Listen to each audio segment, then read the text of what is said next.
All right, and we are live. Hello, and welcome to episode 54 of the Gaming Perspective Podcast. And on time, as always, with little midget invaders already. Amazing. This episode's off to a great start already. Episode's off to a solid start already. It's episode 54. There's been some stuff to talk about. There's a lot of rumors, as always. The rumor mill never stops to spinning. So we've got some fun stuff to talk about, some games to talk about. But as always, the gentlemen that join me each and every Tuesday night to talk about games, industry, and every hairline in between. Introducing first from Windows Central, Android Central, and iMore, Mr. Jared Eden. Well, how's it going, everybody? Everybody. My Canadian accent's hardcore coming out tonight. Oh my goodness. Okay. Yeah. Thanks for tuning in, and let's get talking. Hopefully, I might not talk too much because I can't talk tonight. So, it's gonna be one of those nights, weeks, months. Yeah, it is. It is. It just is. Hey, guys! Optimism marches over in 2 days. Well, day and a bit. It's over.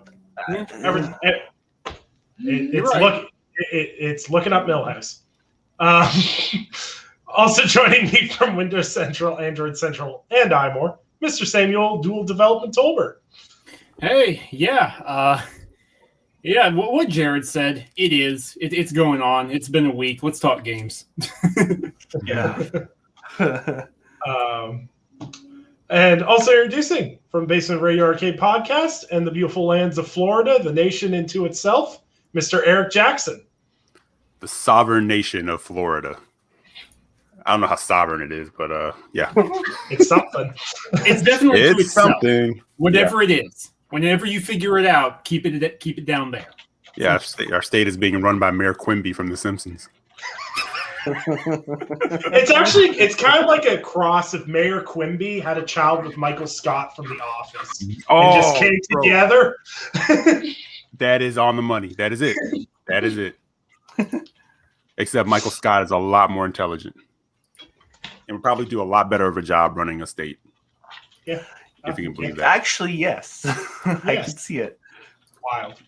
Wild times we live in. Yeah. And I'm Nicholas Downey. I write for Windows Central, Android Central, when I don't write for iMore. Sad face. But oh my God. Did you guys see my tweet about the mosquito? Mm-mm. No, I somehow missed that one, man. I saw it. Is there a mosquito in your room right now? Yes. He's here. He's back. Get him, Eric. I can't. That's the problem. I've been hunting this thing for like 2 days, and I can't get this little son of a bitch. You just got to go full predator on the room. Just mow the entire thing down. Take it out. He legit just flew in front of the screen, like so I could see him, so I can know that the attack is about to happen. I'm still here, motherfucker. Yeah. All I can feel is like all I can think of when you were talking about the mosquito is the Fly episode of Breaking Bad. That's all I can think of.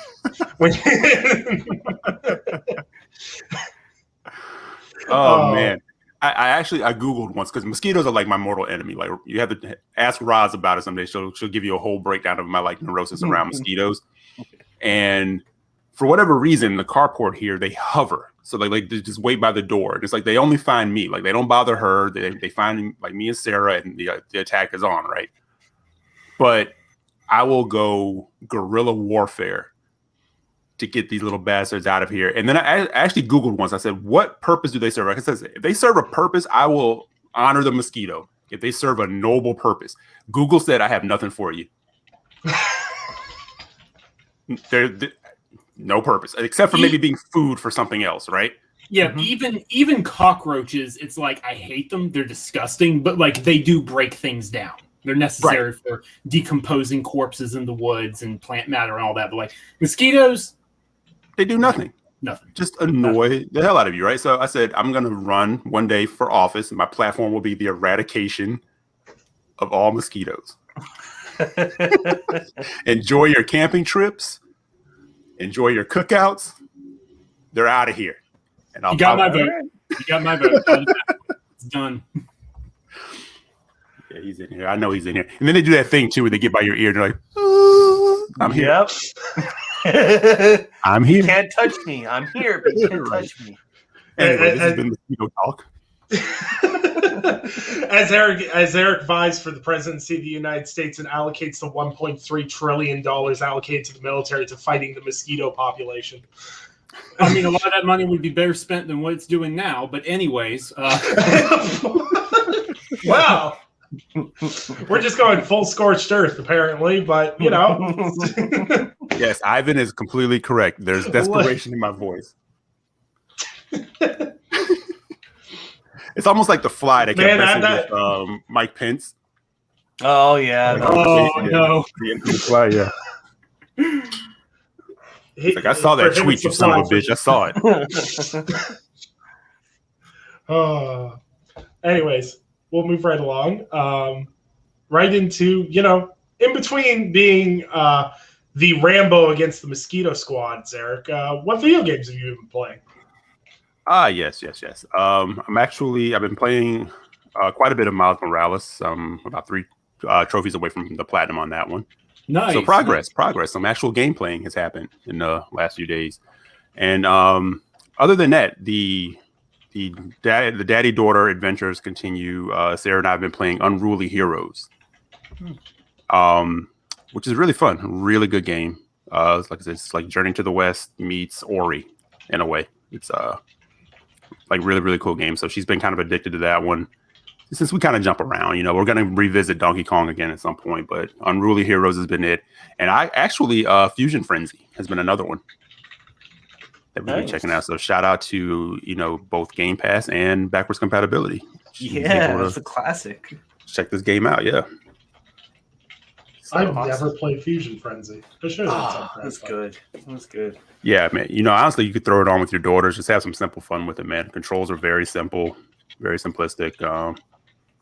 I won't say it holds up. The controls definitely feel like for their time, but still serviceable, still fun. She enjoys it, so yeah. Good. But yeah, that's basically been it, man. Right on. Real quick, if you don't mind me, really quickly asking you, what are you thinking of Miles Morales compared to the first game? I'm actually really, really digging it. I could tell that they took feedback for some of the quality of life stuff. Mm-hmm. And those zones are gone. Remember those zones from Spider-Man? Mm-hmm. Yeah. Out of here. So that's been really good. I like how concise the story is. The story is really good, actually. I thought it was a really interesting take on Tinker and stuff like that. Yeah, Miles is just a likable character in this version of it. I mean, also sure. You have Into the Spider-Verse, which is a different version of Miles, whatever. But yeah, just a very likable thing. This family feel about it is very warm. There's a lot of, no matter what your race, gender is, there's a lot of, you just see the pride of New York, the pride of Harlem, people coming together, that type of thing. And so hats off to Insomniac on this little slice of the Spider-Man world. I could see them maybe doing some other stuff like this, maybe some other characters like Spider-Gwen or something like that. Just doing a short little slice. I it's not a time waster. It doesn't feel as bloated. No. You can be done in a weekend easily. Yeah. Lazily. For sure. And it just flows. The way it kind of flows out is really good. So yeah, once I got rolling on the platinum, it's I was just almost pretty much there, except for doing the new game plus stuff, which I actually don't mind doing. Because I think once you get to that point, you that should be light work as far as just running through the story part again, to get that tied up. But yeah, but at least the story is good, so you don't mind doing it again. For sure. Sure. So yeah. Nice, man. Nice. Yep. Right on. And that 60 frames, that ain't nothing to scoff at.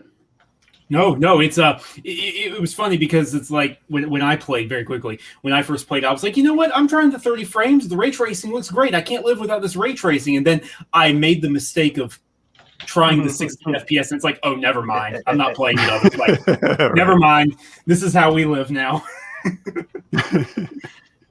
Right. Yeah. That combat really flows in 60. It's fantastic. Also, really like Miles' kit versus like Pete's kit a lot more. It's different. I liked it a little bit better. It's just me though. They did a good job differentiating the two. And here's my hope that Spider-Man 2 is just playing co-op with your friend, where one of you gets to play Miles and one gets to play Pete. And I'm calling dibs on Miles every damn time because I think a lot of people probably will. Go ahead, Eric. Oh no, I didn't mean to cut you off. Sorry, bro. No, it's just I don't know. I remember when I first played Marvel Spider-Man, I was like, I don't think there's anyone I could like more in this universe than the way they did Peter Parker, and then they did Miles, and I'm like, I like him. I like they managed to pack a lot of storytelling into that short run time, and I really appreciate that. And that really condensed focused story was a lot better than the overbloat they had in the first one, where it's like, go fight some more thugs. I'm like, yeah, I guess the combat's great, but I don't really want to do this for another 40 hours. But okay, but yeah, right, just really balanced. Yeah, actually, Sarah started her own playthrough of it on her profile because she saw me playing, and she likes, she would take the controller from me and just start swinging through the city and beating up the thugs and stuff like that. So I said, you know what? And then she was asking me more about the controls, and every time she would play, she'd pick up more of the controls. I'm like, I wonder if you could do your own little run. I said, okay, fine. So I put it on the super easy, put it on her profile, and been letting her go with it. She got a little bit stuck chasing the Rhino around, because she's still getting used to using the camera and turning it the right way and doing this and that. But I'm like, look at you, like you're holding your own there, all right? Good stuff, I'm man. Like, go, little nerd, go. Anything to keep her off Roblox, right, Eric? Oh man, I have two jobs in life: keeping her off Roblox and keeping her off the pole. 40 billion. Yes. Yeah. Okay. I can't disagree with anything that was just said. But moving right along, Jared, what have you been playing this week? All right. Well, there's 3 games of note that I've been playing recently. The first one is a game that I've actually been reviewing, and I'll hopefully have my review up the next day or two. It's called Space Startopia. It's a city sim resource management RTS type of game. It's a little interesting. It's okay. It's not bad. So I've been playing that in the past, 4 or 5 days. Been doing that. And then what else? And then there's 2 other games.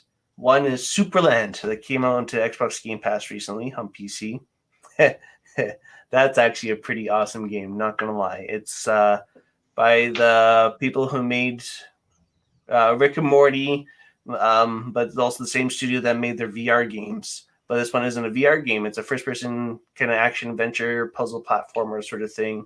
But it has some of the humor of kind of those Rick and Morty guys without a lot of it being, raunchy or that sort of thing. So it's been really, really nice. Basically, you play this little red clay character, and you have to go to the blue city to figure out why they stopped, your water supply sort of thing. And you walk around, and there's like these little religious clay people. Like, I wonder if we're being controlled by someone in the sky sort of thing. And one of the person be like, no, that's ridiculous. And as you look up behind them, there's a giant kid overlooking this sandbox playground that you're in. And it's just like, oh yeah, no, you're all being controlled by this freaking kid that's right there staring at you really creepily. So yeah, I've actually been very much enjoying my time with that one. And then the third one is Generation Zero. Not a new game. Came out 3 years ago. There's a big update coming out on April 28th for base building and whatnot. But basically, it's like Far Cry gameplay, a little bit of survival where you have to run around and avoid and survive Poland or a couple islands off the coast of Poland that are invaded by these robots. And they come in all shapes and forms, like little doggy hunting robots that run around in packs of at the starting area of at least 3. They're not that difficult to take down, but then later on they end up going into packs of like 8 or 9, 10 with little other secret drones around. And then along with these other hunter robots with these giant walking mechs with like blades and cannons on the back that sometimes shoot radioactive bullets or gas canisters at you, and motors and rockets and shit like that. So it's pretty interesting. My favorite part about it, though, is that they can see you from a very far distance. So sprinting and even moving around while you're standing up can sometimes be very, very hazardous. It can get you into a lot of trouble very quickly. Especially when you're sprinting, because enemies very far off in the distance will notice the quick movement, and you won't be able to see them, but they'll see you, and then you'll all of a sudden be engaged in combat, or the stealth indicator will turn yellow, and they'll come search the area where you're at, and you'll hear them roaring off the distance, and then the footsteps of them thundering come towards you, and you're just like, oh shit, and the fear gets in, and you run off. And yeah, I've been really enjoying my time with that one, especially hunting down the giant walker robots. But nice, yeah. Dude. That's real cool. You have to be the only person I've ever heard say anything nice about that game. That's really, really interesting to me. It has premise. There's still a lot of issues. Like the crafting system, they implemented a few major patches ago, or like last year or whatever, in a big yearly update. It sucks. It's horrible. It's a horrible crafting system. So I got big issues with that. And I'm sure the base building is going to suck as well. But the overall premise of the game, it's fun. It's there. It's good. And they need to do a lot more. They need to really embrace the survival game aspect for this, and it'll be perfect. It'll be absolutely perfect. I love this as a first-person playing survival game. Right on. So. Yeah, so this isn't super recent. I actually wasn't really able to play anything this past weekend aside from some Gears with Nick and co-op like we normally do. We try to catch a few matches here and there. But since I wasn't able to talk about it last week because we weren't live then, I did Doom Eternal's second DLC. It is extremely good. Go play it. id Software went all out. And honestly, I respect them for saying, this is where we're going to wrap up the story. Like, we're not going to do a full sequel to tell you how the story ends. Like, no, we're going to do like a classic PC-style expansion, like you might have expected from, back in the late 90s or even the early 2000s. And Ancient Gods Part 2 is awesome. It's absolutely awesome. You get a really cool new power where you can slam a hammer down and stun a group of demons. It's awesome. It's absolutely awesome. The final boss fight had me sweating, to say the least. It's not unfair, but it makes you pay attention. It tests your knowledge and is like, okay, you have to have actually been learning. You can't just shoot your way out of this. You have to understand how these mechanics work and then exploit them to win the stages here. So that was a lot of fun. Definitely check that out if you enjoyed Doom Eternal. Yeah. Doom Eternal, people don't realize it's not actually a first-person shooter. It's a farming simulator, very similar to games like Stardew Valley. You must harvest your crops of demons and then flourish. I love discourse around Doom Eternal. It's one of my favorite things. And I just, to double down with what Sam said very quickly, I started playing Doom Eternal's second DLC. And what I most love about this DLC is there was a lot of criticism about the direction of Doom Eternal. And it went, that's some interesting feedback you have there. Well, fuck you. We're doing our thing.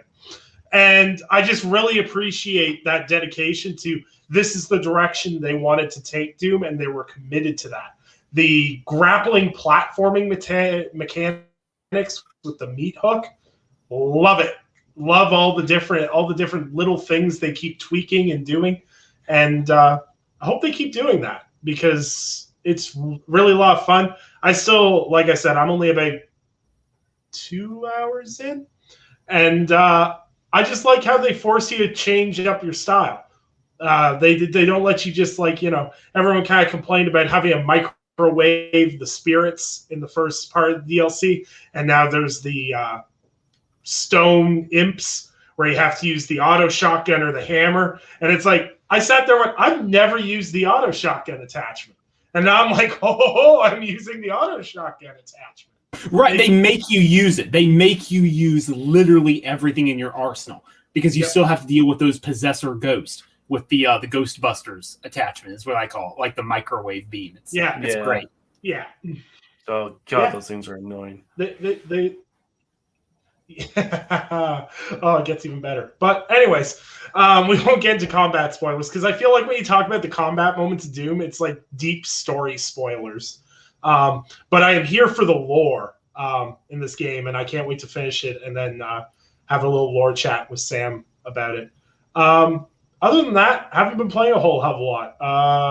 Got a new PC, which is groovy, and been playing Age of Empires slowly but surely.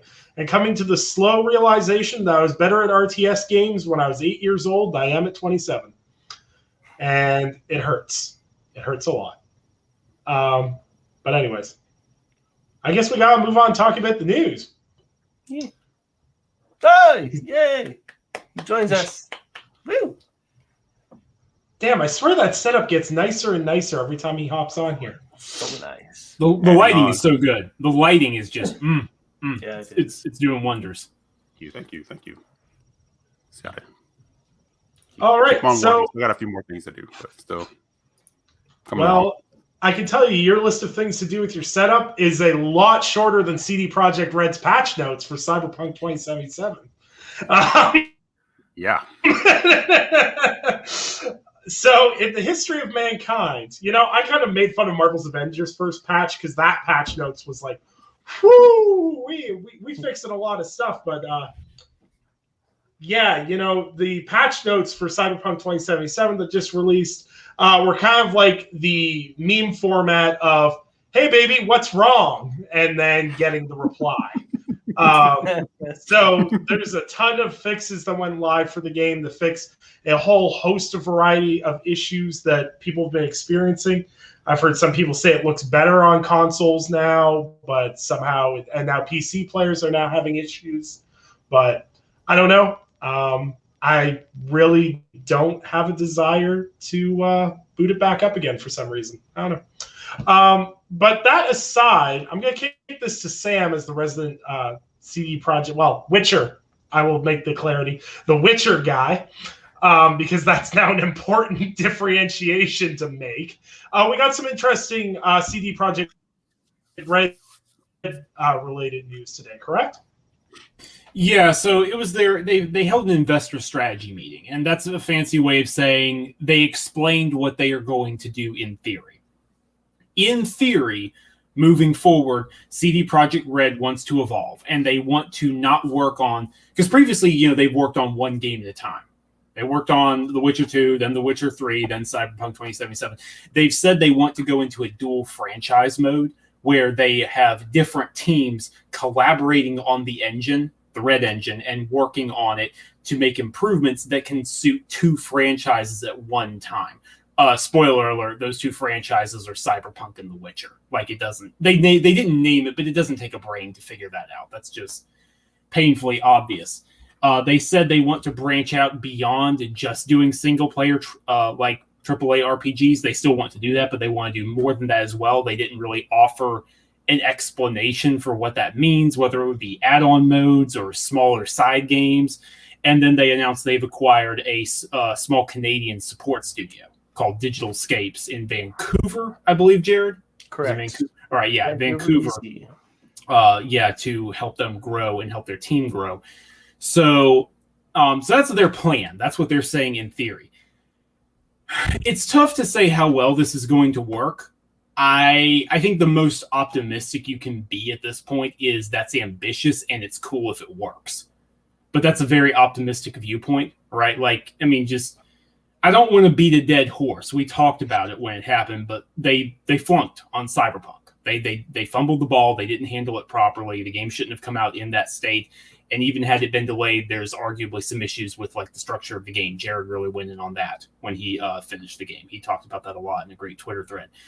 So I don't know. I think they have more core problems they need to identify. I wish them the best. I want them to succeed with this, but I'm going to have them under a microscope all the same with everything they do. Like every little thing they do, I'm going to be examining, and they're not going to get an inch of goodwill Like, companies build up goodwill. Studios build up goodwill if they do a great job. And they had a lot of goodwill. And they burned through every last bit of it. So we'll see. If you want to reorganize so you have a healthier work culture and you're working on 2 big games at once, I wish you the best. I hope it works out. That's where I'm at with that. That's all I'll say. Mm-hmm.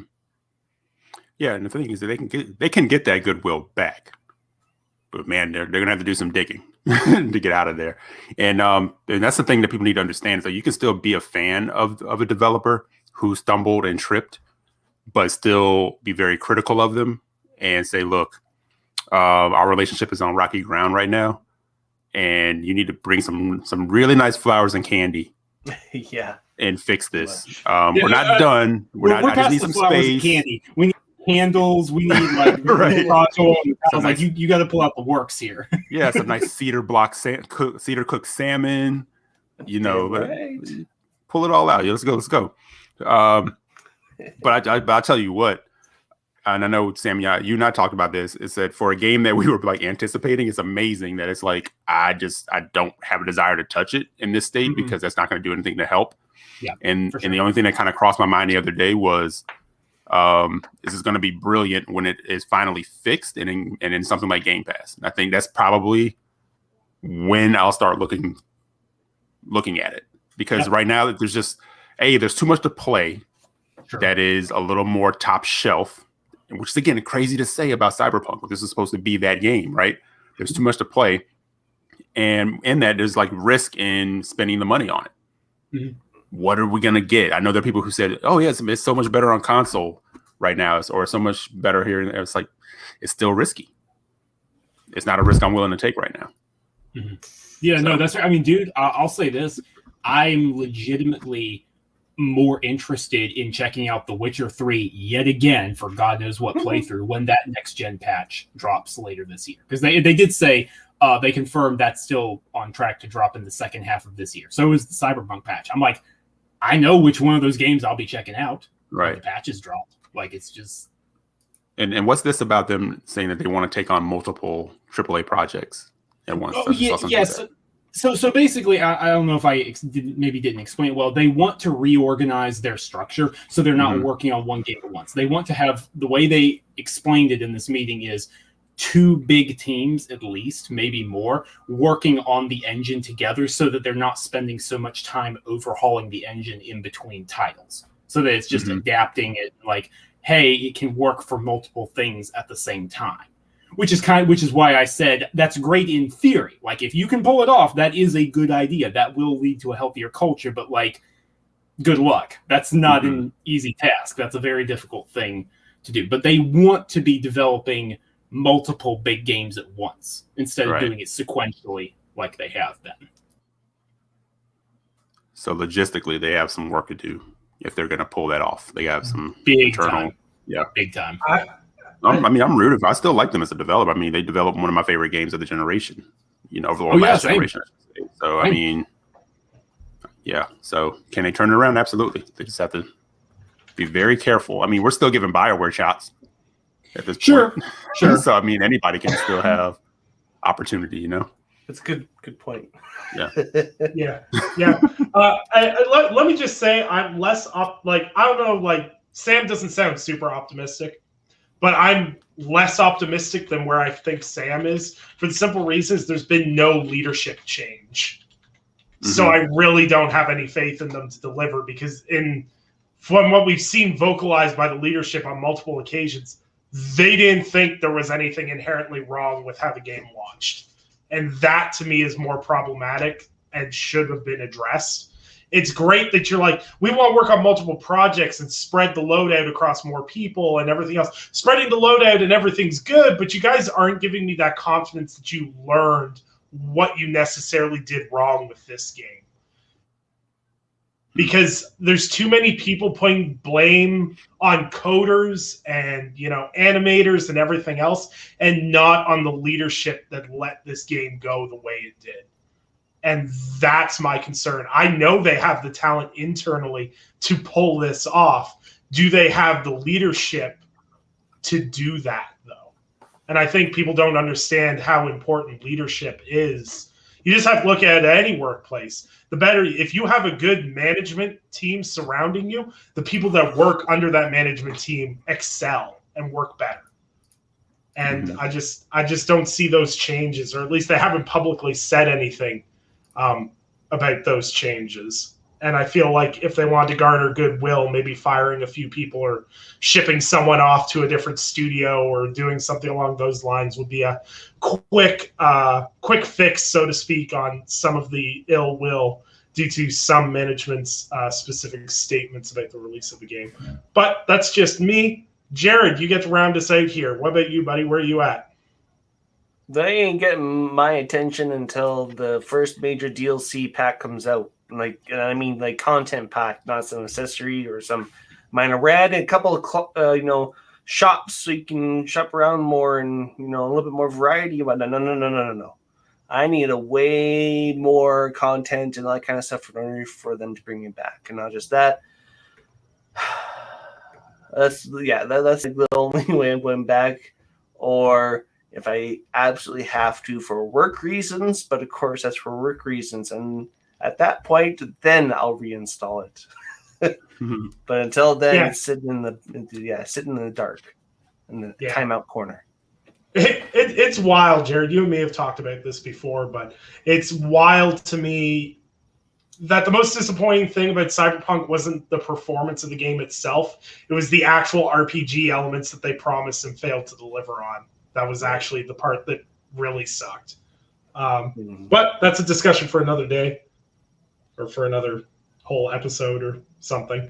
But speaking of things that disappoint me and make me want to cry, Sony confirmed on Monday that PlayStation Store access for the PlayStation 3 and the PlayStation Vita and the PlayStation Portable will end this summer. The PS3 and PS Vita stores close August 27th, 2021. PSP's remaining purchase functions will end on July 2nd, 2021.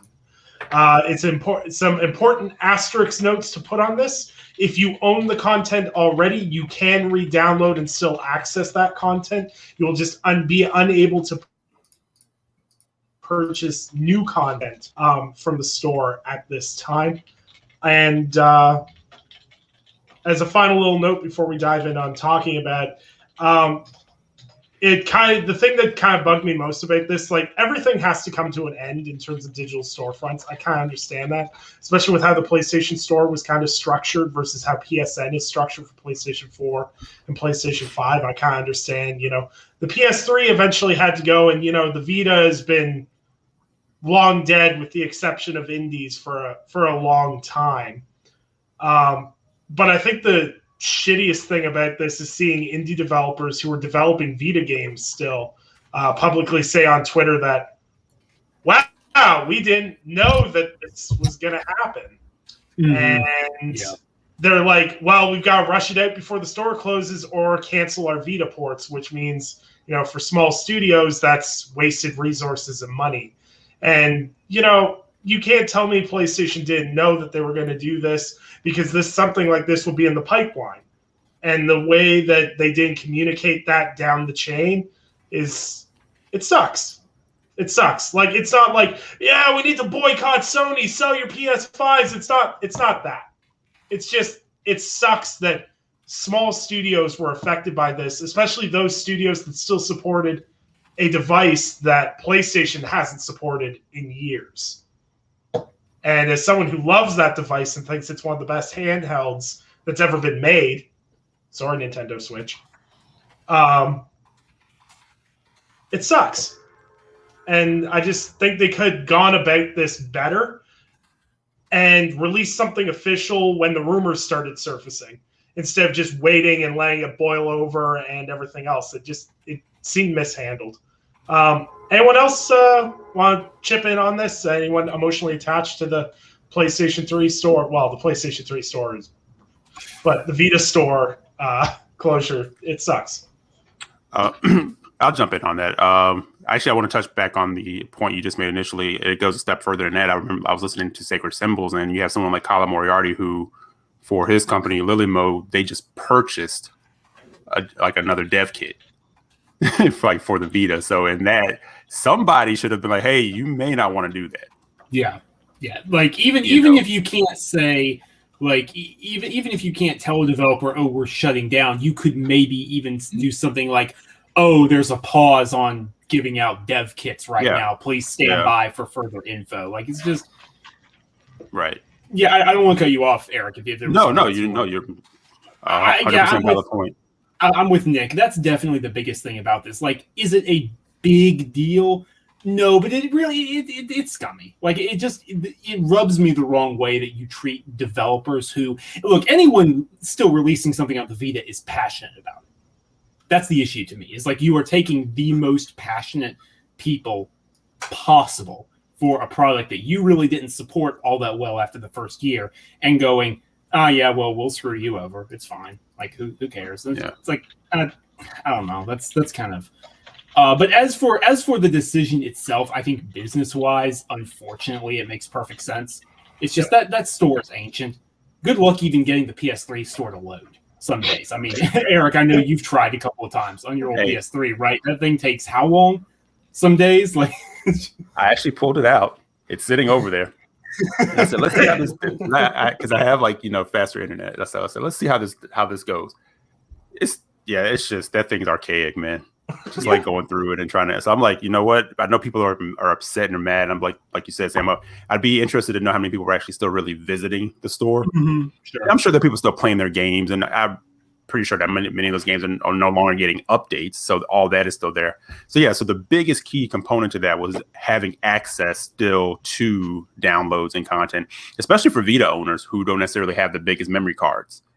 You know, so a lot of times you're deleting something, you're bringing something back or whatever. So that's great that that's still there, but it'd be, I know there are people who do the whole faux outrage thing but yeah, the side of it for me, that was a little more like weird and odd. It was like just allowing people to still continue like they were developing for the Vita and just say, no, we're done. And, I'm going to find it interesting to see what Colin has to say about it, because he mentioned like usually when these things happen, they give you like a year like lead before it's officially done. And it's like, no, they're like July, they're like summertime. Couple months. That's it.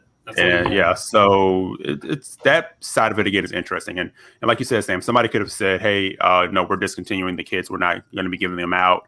Even if you don't say the reason why, to say, this is just what it is, we're not going forward. Yeah, that's kind of messed up to have someone buy a kit and now they pretty much have to just like kill their game or whatever the case may be. And it's not just him; it's like other people too.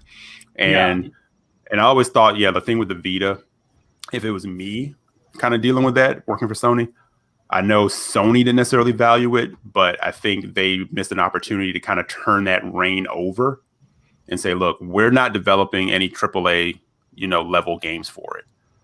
But the Vita has become an oasis of indie development, of creators, of this, of that. This is their platform. We fully support everything that they want to do with it, and we'll keep it open and going. Because like you said, it may not be a ton, but there is a community around, that device. And there are people who did see value in it, So It is. Yeah, it is what it is. On the business side of it, we get it, but some of that could have been handled better. Yeah. Jared, buy a Vita. I mean, long term, I'll say this. Well, nah. I just want to say very quickly, and then Jared, if there's something you want to say, like I don't know. I hope Sony eventually, without the albatross of that old network around their neck, I hope they are able to come up with a solution for their older games. Like, I want to play the old Resistance games. It would be cool to have access to the older God of War games and all that stuff. Like, and I know PS Now exists, but outside of that, like, moving forward, I guess what I say is, like, take your time, figure it out, do it right, build from the ground up so you don't have this problem again. But I do want them to come back and revisit that old library. Because if not, it's just a missed opportunity. If we're starting over and it's just the PS4 forward, that's a lot of history lost. And that sucks. So I hope it doesn't. Yeah, and that would actually be an interesting way. I won't say around it, because, like, again, the store being what it is, but if you introduce a way for people to access that content, then no one's going to be thinking about the fact that the PS3 and the Vita Store and everything else went away, Yep. But to me, I don't know. Hopefully they are working on it because they are sitting on a ton of money. Yeah. By doing that, So the one thing I'll say, because I know Jared doesn't care about the PS3 store or the PS Vita store. No.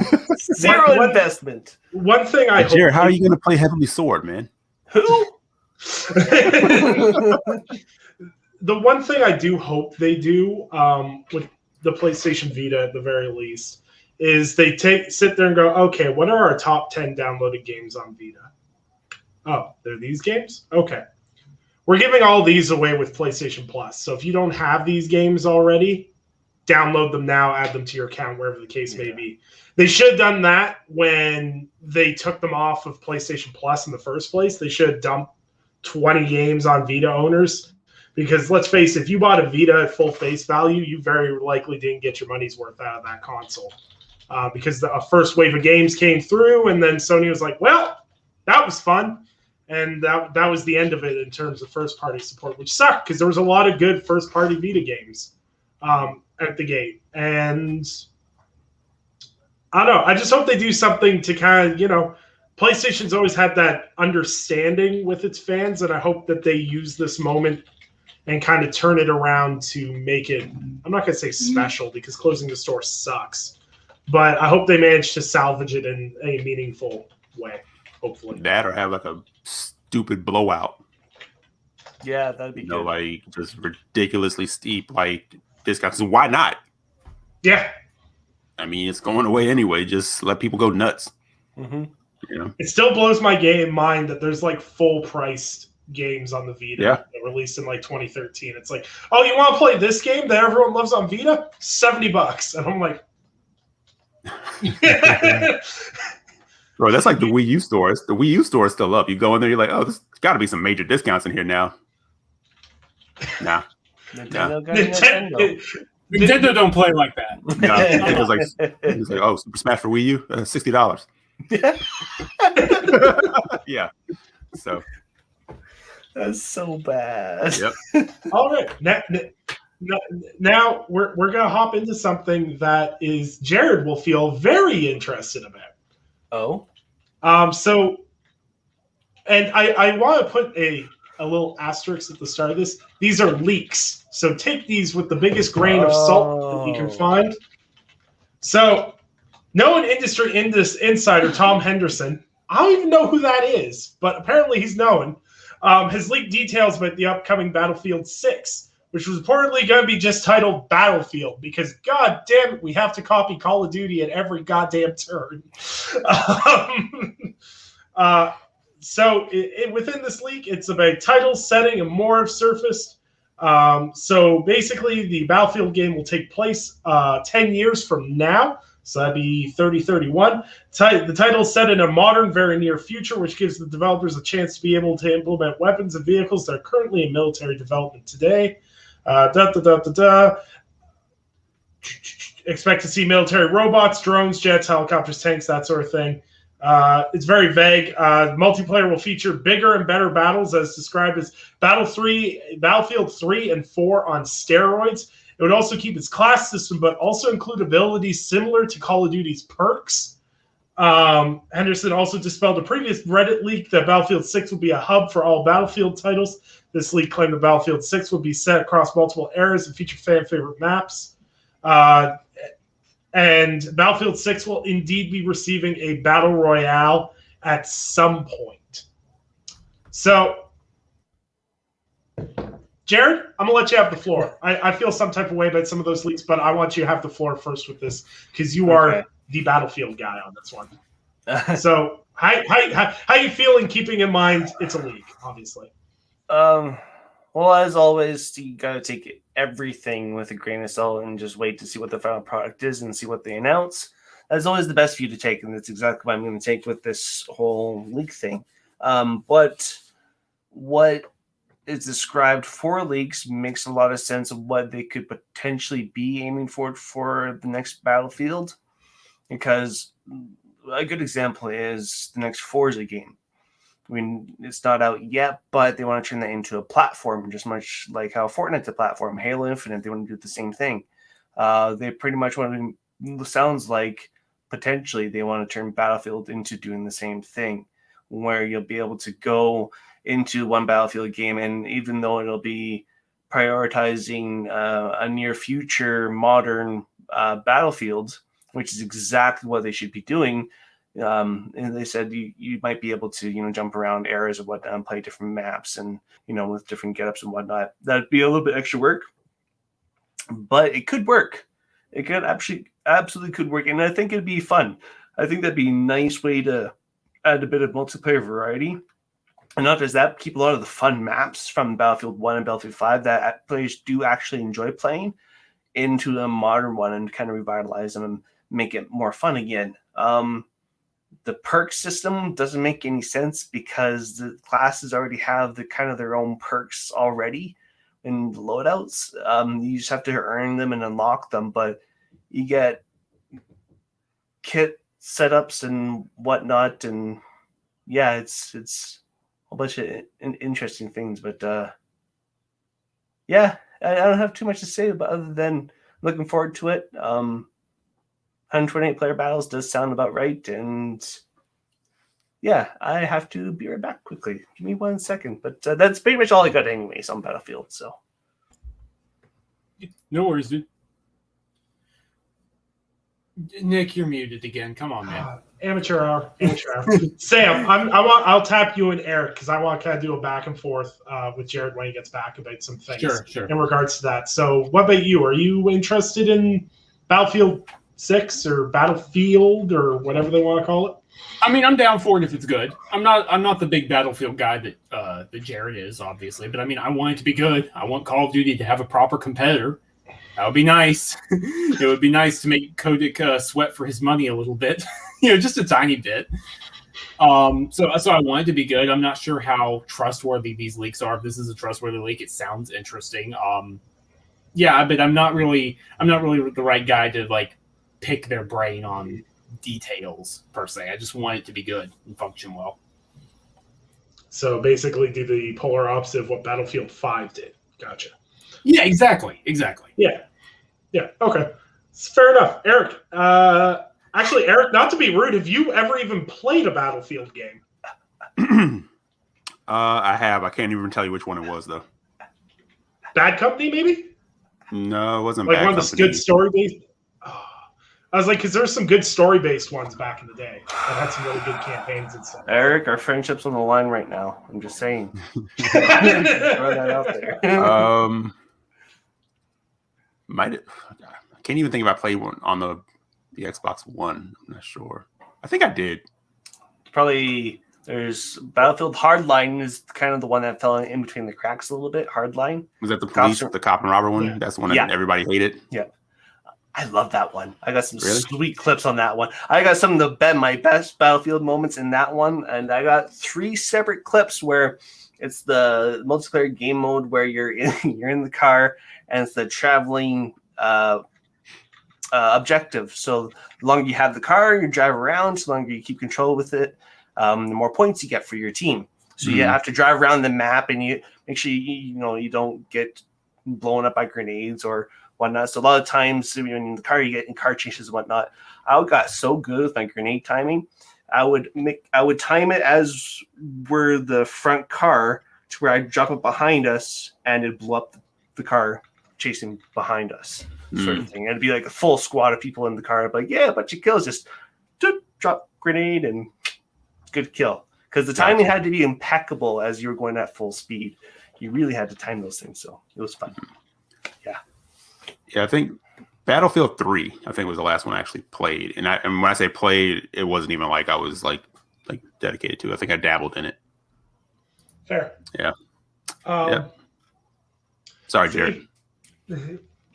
See, here's the thing for me. I really enjoyed Battlefield. I really enjoyed Battlefield 3. Battlefield 4, I lived through it being broken. Battlefield 1, I played for 2 weeks and traded it in. Battlefield 5 was terrible. The support wasn't there. They did some really odd decisions with it, and It wasn't the game that I thought it was going to be, which sucked. I like the setting of this one, the like almost futuristic but still grounded in modern reality is interesting. It means we don't have to deal necessarily with the advanced warfare booster packs that we saw in Call of Duty when Sledgehammer made theirs. But the one thing that kind of makes me go, is them trying to aim more at a Call of Duty styled experience. Like when you start talking like as Jared said, perks have always been part of Battlefield. Like your class has perks that you can unlock and everything else. But when you're talking Call of Duty style perks, I don't play Battlefield for it to be like Call of Duty. Correct. Same here. I play it because it's a tactical military shooter that allows you to play it, that focuses more on squad play, squad play versus individual performances. A squad of average players can best a handful of really good players just by working together. And that's what I love about Battlefield. And I don't want them to lose that. And also the whole idea of them doing another Battle Royale and having it not ready at launch again just blows my mind that they're going to do this again. Because they did this with Battlefield 5. They were like, we're going to do a Battle Royale game. We're going to do a Battle Royale game. They released it. Nobody cared. Everyone went back to PUBG, Fortnite, and everything else. And now with like Warzone, PUBG, Apex Legends, that is a hard shell to crack. And honestly, I think their time would be better invested in just making the multiplayer good. Because a good multiplayer-focused Battlefield game will get players back more than doing an experimental Battle Royale game. Especially when your whole game's around playing as a squad and then you want to do a Battle Royale experience. Unless you can do like big squads in a Battle Royale would be interesting. But there's just a lot of conflicting ideas. It feels over the past few Battlefield games is they don't necessarily understand why people play Battlefield, and they're chasing the Call of Duty ghost way too much. They're just spending too much time trying to do what Call of Duty does instead of just doing what makes them unique. But it's a leak. It could be wrong. And, who knows? Maybe Call of Duty will suck this year. Because it's likely going to from the leak, or at least it's going to put me asleep. So, once again, Himalayan salt in front of Himalayan-sized grain of salt in front of this report. 2021's Call of Duty is reportedly called Vanguard and is set during World War II. Being developed by Sledgehammer Games. I like Sledgehammer Games. Eurogamer says that Activision plans to stick with the Vanguard subtitle for the final version, but disagrees with Modern Warzone's claim that the game takes place in an alternate timeline where 1945 wasn't the end of World War II. Instead, they believe Vanguard has a traditional World War II setting. So they took the one possible thing that could have made this game really cool and are like, no. Traditional World War II game. Go fight in Stalingrad again. Play D-Day for the 15th time. Whatever the case may be. I'm so tired. Modern Warfare was so good. Why did you guys have to regress with Cold War and then go even further backwards again? I'm on your side. I hear you out here, Nick, but I would much rather Modern Warfare be next year and Infinity Ward have a full 3-year cycle here. I'm on your side, but you got to keep that in mind. I'd rather they weren't rushed. Well, see, I want Infinity Ward to have the time. And don't get me wrong, the multiplayer in Call of Duty World War II, which I believe Sledgehammer did that one, right? World War II's theirs, right? Yeah. Yep. That was a good functional, that was a good game. It wasn't amazing. It was good. I just don't want Sledgehammer did so much cool stuff with Advanced Warfare. I really always want them doing the more futuristic stuff more than the World War II stuff. World War II stuff feels so rehashed at this point. It's like, do something else. There's so many wars that people don't even know about that you could do, and I swear no one would be offended that if you did anything else other than, World War II. Just don't pick real events to base your game around, and you'll be okay. But anyone here going to jump right into a Call of Duty World War II setting? No. I mean, I'm just really tired of the. Personally, this might be sound a little off, but I'm really tired of playing from an American's point of view about World War II. I'm sick and tired of it because there's quite a few years before the States ended the war that happened, and like some recognition about those times and events, and not just that, but it took freaking like. It took the attack of Pearl Harbor just to get the United States into the World War. If that didn't happen, it might not have ever happened. So, like, cool, yeah, another World War II game, but you're going to probably present any other viewpoints in the war? Probably not. Yeah, many opportunities to do so, but you're not going to do it. I don't understand why, but, it'd be nice to give some other countries who participated in the war some more recognition. It'd be nice, but... I agree with you here. Sorry, I didn't mean to cut you off. But like, I'm fully with you. It's like, and it's cool. It's important. It's an important part of history. But it's like we've done the D-Day invasion. We've done it. It's been done. We did it as recently as that's what the plot of World War II, the shooter in the 2017 when Sledgehammer did is right. Yeah. Like, I didn't play it. Like that is the D-Day invasion. That's what you play out. It's storming the beaches and all that. Like we've done this. I'm going to reserve judgment in the sense that like they might surprise me. If they wanted to do one where it's like a game solely about the French resistance or the British fleeing to the Battle of Dunkirk and the evacuation or the Canadian paratroopers or even I would take like a battle in the Pacific if it's going to be American focused, like fighting the Japanese in the Pacific. That would be cool. I just want something different. Yes. If they want this to be interesting, it needs to be something completely different, and I'm not holding my breath. That's what I'll say. Absolutely. Yeah. It's a lot of times when you play those types of games, it's a lot of rah rah rah sort of thing. We're winning the war. We're going to beat the bad guy sort of thing, but it doesn't even. It touches on a lot of the major events that happened, but not on everything. And not just that, but it doesn't really emphasize a lot of the atrocities that did happen during that time. It kind of glazes it over and makes it very video gamey sort of thing. It doesn't really kind of affect that emotion, at least not to me at least. So it'd be nice if like you said, Sam, where focusing on the French resistance sort of thing, where it'd be cool if you were in Paris and you were fighting the Nazis and you're part of the resistance, and then but it's the time where Paris was being taken over by the Nazis, and all of a sudden you just see these. You can't do anything because the French government surrendered over Paris, and you see the tanks rolling down the main street sort of thing, heading towards the Arch and the Eiffel Tower, and like that sets off the game and that sets the tone for everything sort of thing. That would be really, really cool to do. Or like you said, the Canadian paratroopers, or even some of the Baltic regions and their resistance groups and stuff like that, and like the Czech Republic and Bosnia and all those kind of places and all that fun stuff, or like in Italy and like those places. And yeah, just there's so much more that they could do, but they always focus very much on the typical, American war story that's been going on for past 30, 40, 50 years. So yeah.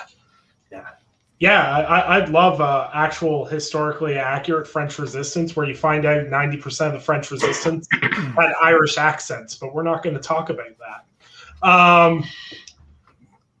Eric, any interest in hopping back into Call of Duty for World War II? Because I think the last one you played was World at War, so... That's a good one, though. That is a good one. That's hard. That's one of the hardest. World at War is good. It was, yeah, but no. Yeah. Yeah. I admire people who have that dedication to Call of Duty still, like that tenacity. Oh God. No. I could give a shit about Call of Duty. To be honest with you. No disrespect. No disrespect. Actually, I do want to play the campaign because I know you and Sam said the campaign was really good for the last one. Modern Warfare's campaign is extremely good. Like, definitely worth checking out. Cold War's campaign is interesting. It's not as good, but it is. There's value to be had if you buy it. Yeah. I think that's the one I haven't played yet. Plus, I can't keep up with the Modern Warfare names. It's like, okay, which one is the Modern Warfare on this one? Yeah, exactly. It's like, how about some new naming conventions? It's like, how many Modern Warfares are there? Which one is this one? Yep. You know, and then the thing is, people who speak Call of Duty know. Did you play Modern Warfare? And I'm looking at them like, the one from 360. No, this one. What? I don't know what you're talking about. Yeah. So. Yeah. No. Infinite Warfare. I think the most depressing part for me personally is that the multiplayer aspect keeps getting, well, aside from Modern Warfare by Infinity Ward, that game was incredible all the way around. Warzone, multiplayer, single player, that game had everything.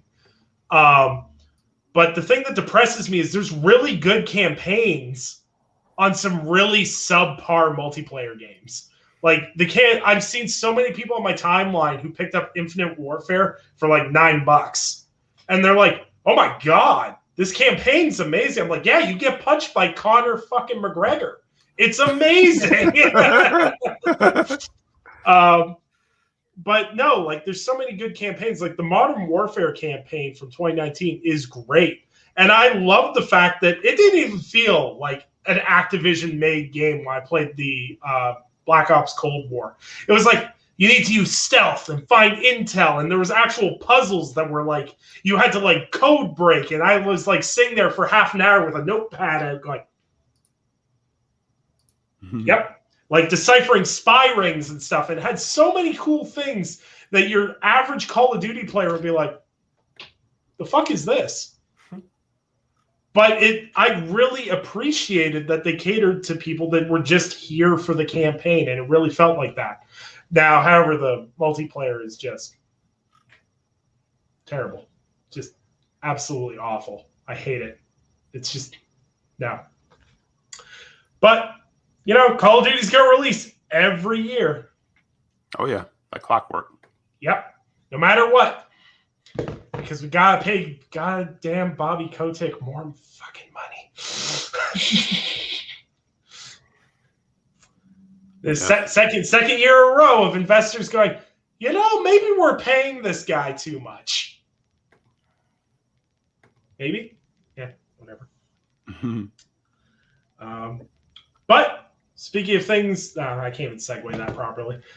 So there's some really cool ID and Xbox stuff that was showcased alongside I think it was like a 4-hour showcase or something on Twitch. It was lengthy and everything else. There was a lot of girthy. Sorry. And there was a ton of stuff announced. You got to see, you know, we were getting Among Us on consoles, which, you know, people are really excited about. I guess if you're under the age of however old I am. I'm saying it. We got to see some Stalker 2 stuff. You know, there's tons. I really implore people. There's a great breakdown of everything that was showcased there. Go look at it. Find something you like. There's no way you can't find something you'd like through the list of games there.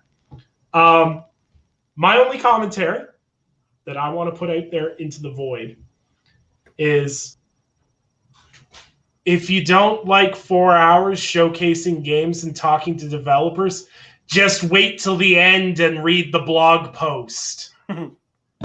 Because I try to put this into words. I hate this part of the gaming community where we put certain developers on a pedestal, and if they talk for half an hour about something, we're like, yes, science, interesting. Yes, I understand that reference. But when it's small developers, we're like, shut the fuck up and show me your 30-second trailer and let me know if I want to buy your $6 game or not. I hate it.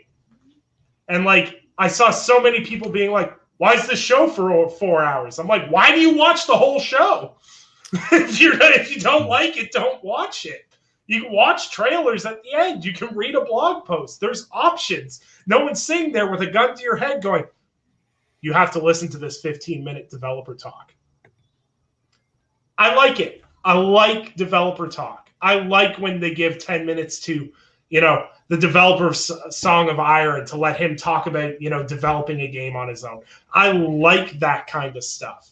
Yeah, I can do without the edgy streamer stuff, but guess what? It's part of the culture. We have to deal with it, influencer marketing and all that. But just shut up. You just let people that make games have the spotlight for 5 seconds. Let them monologue. Let them have their moment. But aside from that, was there any games at that showcase where you guys really interested in, that really pulled you in, that you needed to play? Yeah, there were quite a few, but I'm if I can, I want to play like not devil's advocate, but kind of the other side of the coin, like to what you're saying. Because I get what you're saying too. Like, developer deep dives are something that are definitely interesting, but I think also you have to set people up for the expectation. And granted, it's a damn near impossible thing to do in the community, to set expectations for anything for anybody. Somebody's gonna always find something to be, kicked in the balls about, right? But I think also when you say you're going to do a showcase and you're going to show games or whatever, I won't speak for a majority, but I think it's a thing where, you have to know who you're talking to and what you're kind of presenting, right? So a deep dive is great, but there's probably a smaller amount of group who wants to see the deep dive on that. Also mixed in with annoying ass, screamers. It was kind of a weird, mesh of things, right? Mm-hmm. So if we're going to Monday morning, since we're doing a podcast talk show, whatever, we're going to Monday morning producer this whole thing. It's almost maybe that thing of where, your 30-minute lead in is 30 to 40 minutes where you're showing these various games, right? And you're giving the people who came to just see the showcase that thing. And you say, hey, stick around. We're going to have some deep dives with XYZ. Now you got the other part who are like, yep, I'm going to keep hanging. And the other people can go fuck off. Do whatever they're going to do for the rest of their day, Yeah. But if you're not really telling, because I didn't know that's what they were going to do. So when I tuned in, I just didn't have time to sit and watch all of it. Mm-hmm. I was kind of like, oh, this is what they're doing. So I saw what I could, and then I was off and I had to go do it. I said, I'll just, like you said, Nick, I'll watch the synopsis from different people later. And it was completely fine. Of course, I saw a lot of things in there that I did like. But yeah, but just kind of have to do that thing where if you say, hey, we're going to be doing full deep dives with each one of these developers, it's going to be a beefy show, it's going to be this, and that, you're still going to get people that bitch, but at least people know what they were going into, or maybe they did that and maybe I missed it. I don't know. Like I said, I've been kind of detached a bit from the gaming world in the last couple of weeks. Yeah. But I get what you're saying too, because we it's that thing where I used to get a DVD set in like, a collector's edition, and then there would be the DVD in there that had all the developer commentary and all that stuff. And I would sit with a bottle of lotion and watch it. That stuff that interests me, but not everybody's going to be into it. But especially now, man, attention spans are like this big, and we're inundated with content and left and right all day long. And we just went through the summer game mess and everything else. So people don't even know what they want anymore. They really don't. If you think about it, ask 4 different people what they want out of a showcase, and they'll give you 4 different answers. Yeah. So the best bet you can do is just give them all of the juice up front, and then let them go off and bitch. And then the people who really want to see the deep stuff, let them hang around and watch the deep stuff. That's just my Monday morning producer thing on it. No, that's fair. But there's stuff out of it. A lot of good games in there, though. So, Jared, any games stand out to you, or? I did not watch the showcase, actually. I mean, I didn't either. I just read after. So I haven't even done that, apparently. Because you see like 3 hours, 3 or 4 hours. You're like, what? Yeah, exactly. Yeah. I was sitting here going, this is all that happened. Wow, that was long. Okay, 4 hours of developer stuff with Hot Cocoa and Chanel or whoever it was. I'm surprised they didn't keep a little bit with the original Inside Xbox kind of format, where they did do the whole. They showed a little bit of the game, the games for most of the actual show segment, and with some interviews just stuck in between, and then afterwards, like, hey, we got some more developer interviews going on, stick around, but it's not actually part of the showcase. It's a little separate. That might have been a good way to do it. But I haven't paid attention. I mean, man, why would I watch? It's no Elden Ring. Like, it's Jared.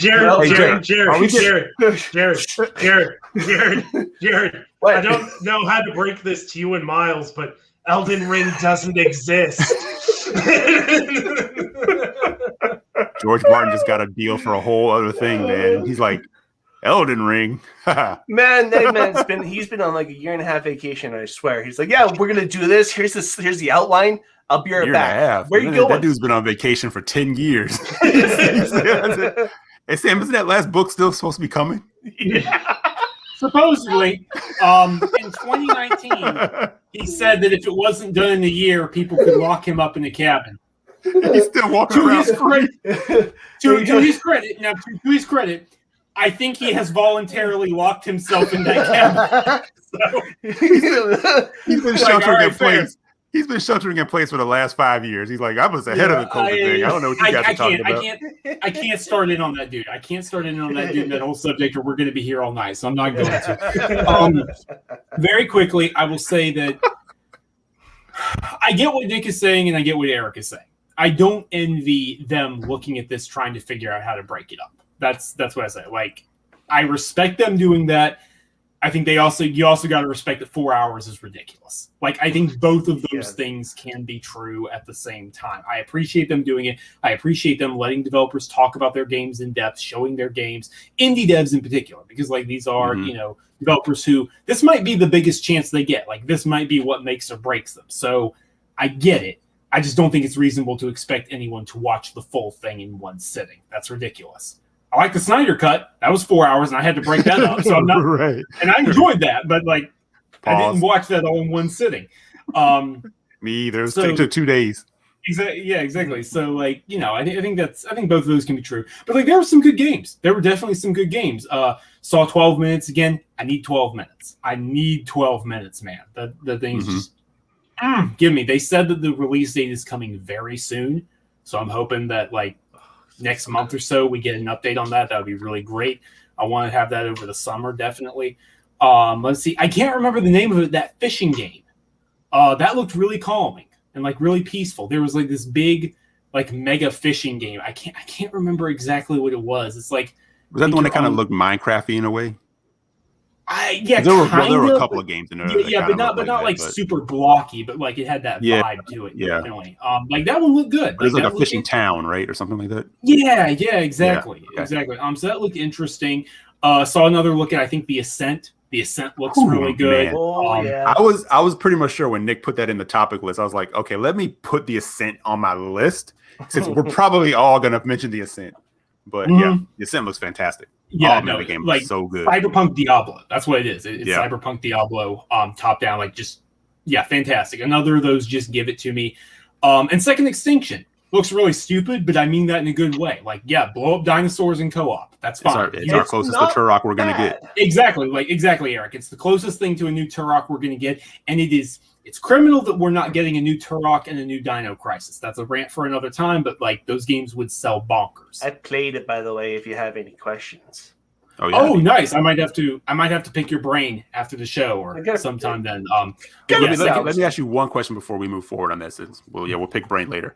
Yeah. Is it heading in a good direction? Is it going to be something that we're going to be like hype? I should say hype for. It's not a good thing to always get overhyped for something these days, but are they on the right path to delivering something that we're going to be impressed with?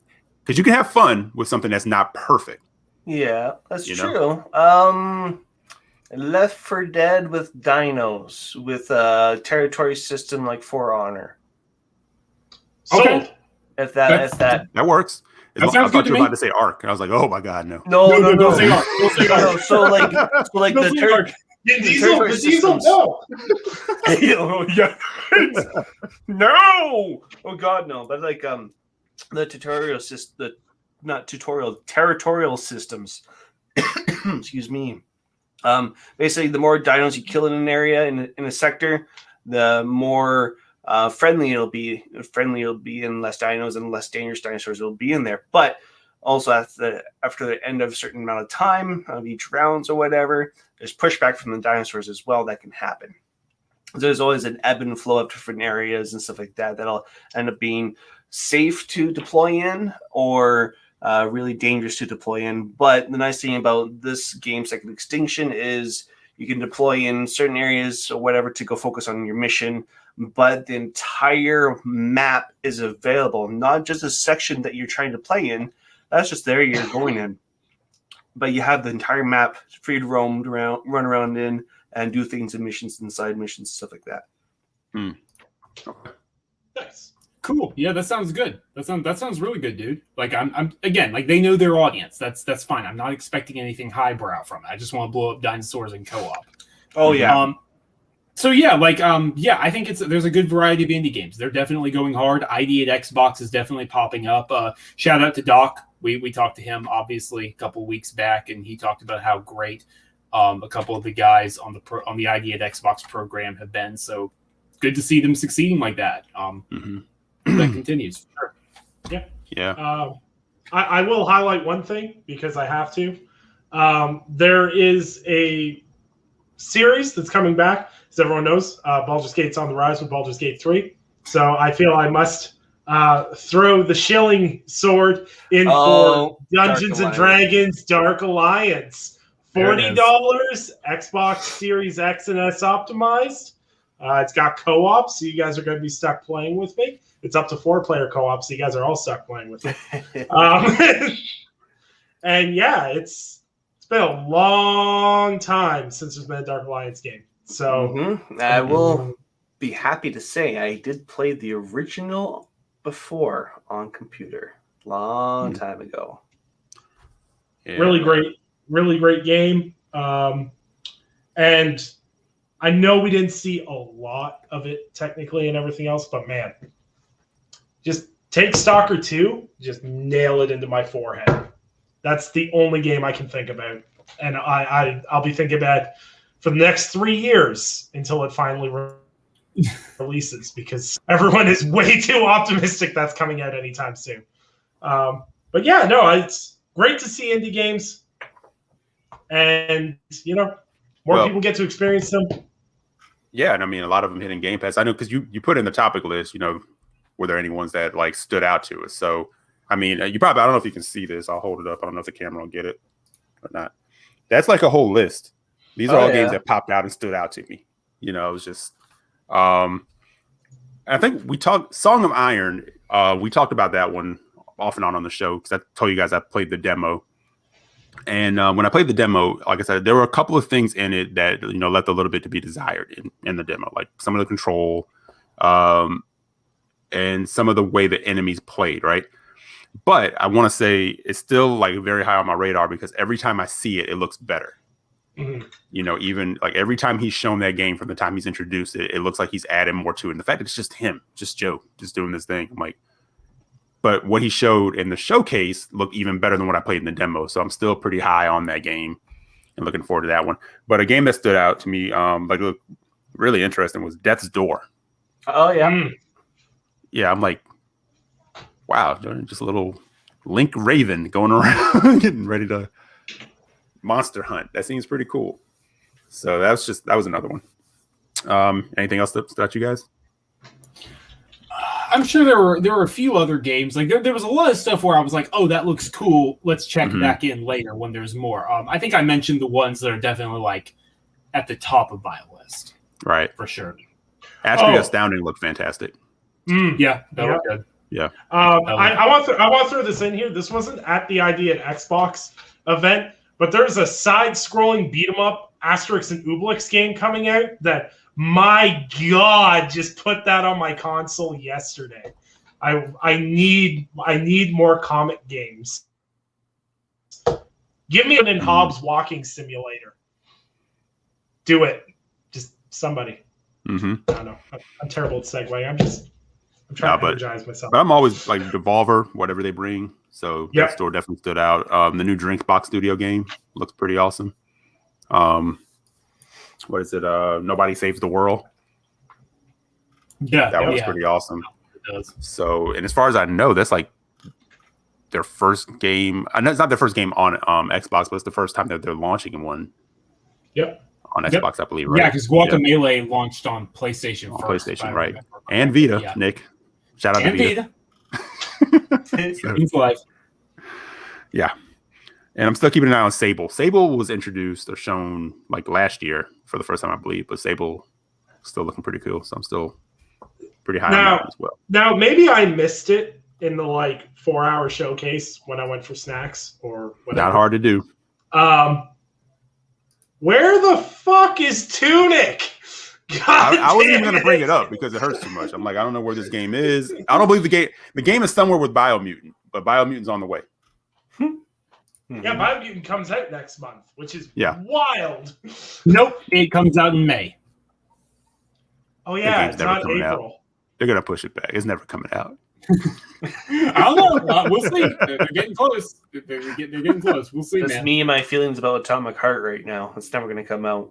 Oh yeah, I know. Yeah, actually, or the last night. The last night is it doesn't really exist. Yeah, that's true. Fucking last night. Yeah, I was gonna say Tim Sorrett just pops on Twitter long enough to go, it's still here, guys. It's still on my USB drive. And then he's gone again. Did you forget it again? He gave it to some guy named JP who stole it and showed it to his board. Swapped USB drives with Randy Pitchford, and Randy Pitchford's plugging into his computer. He's like, what is this? There's that libel thing again. I gotta be careful of that. Randy's too high to sue you, man. He doesn't know.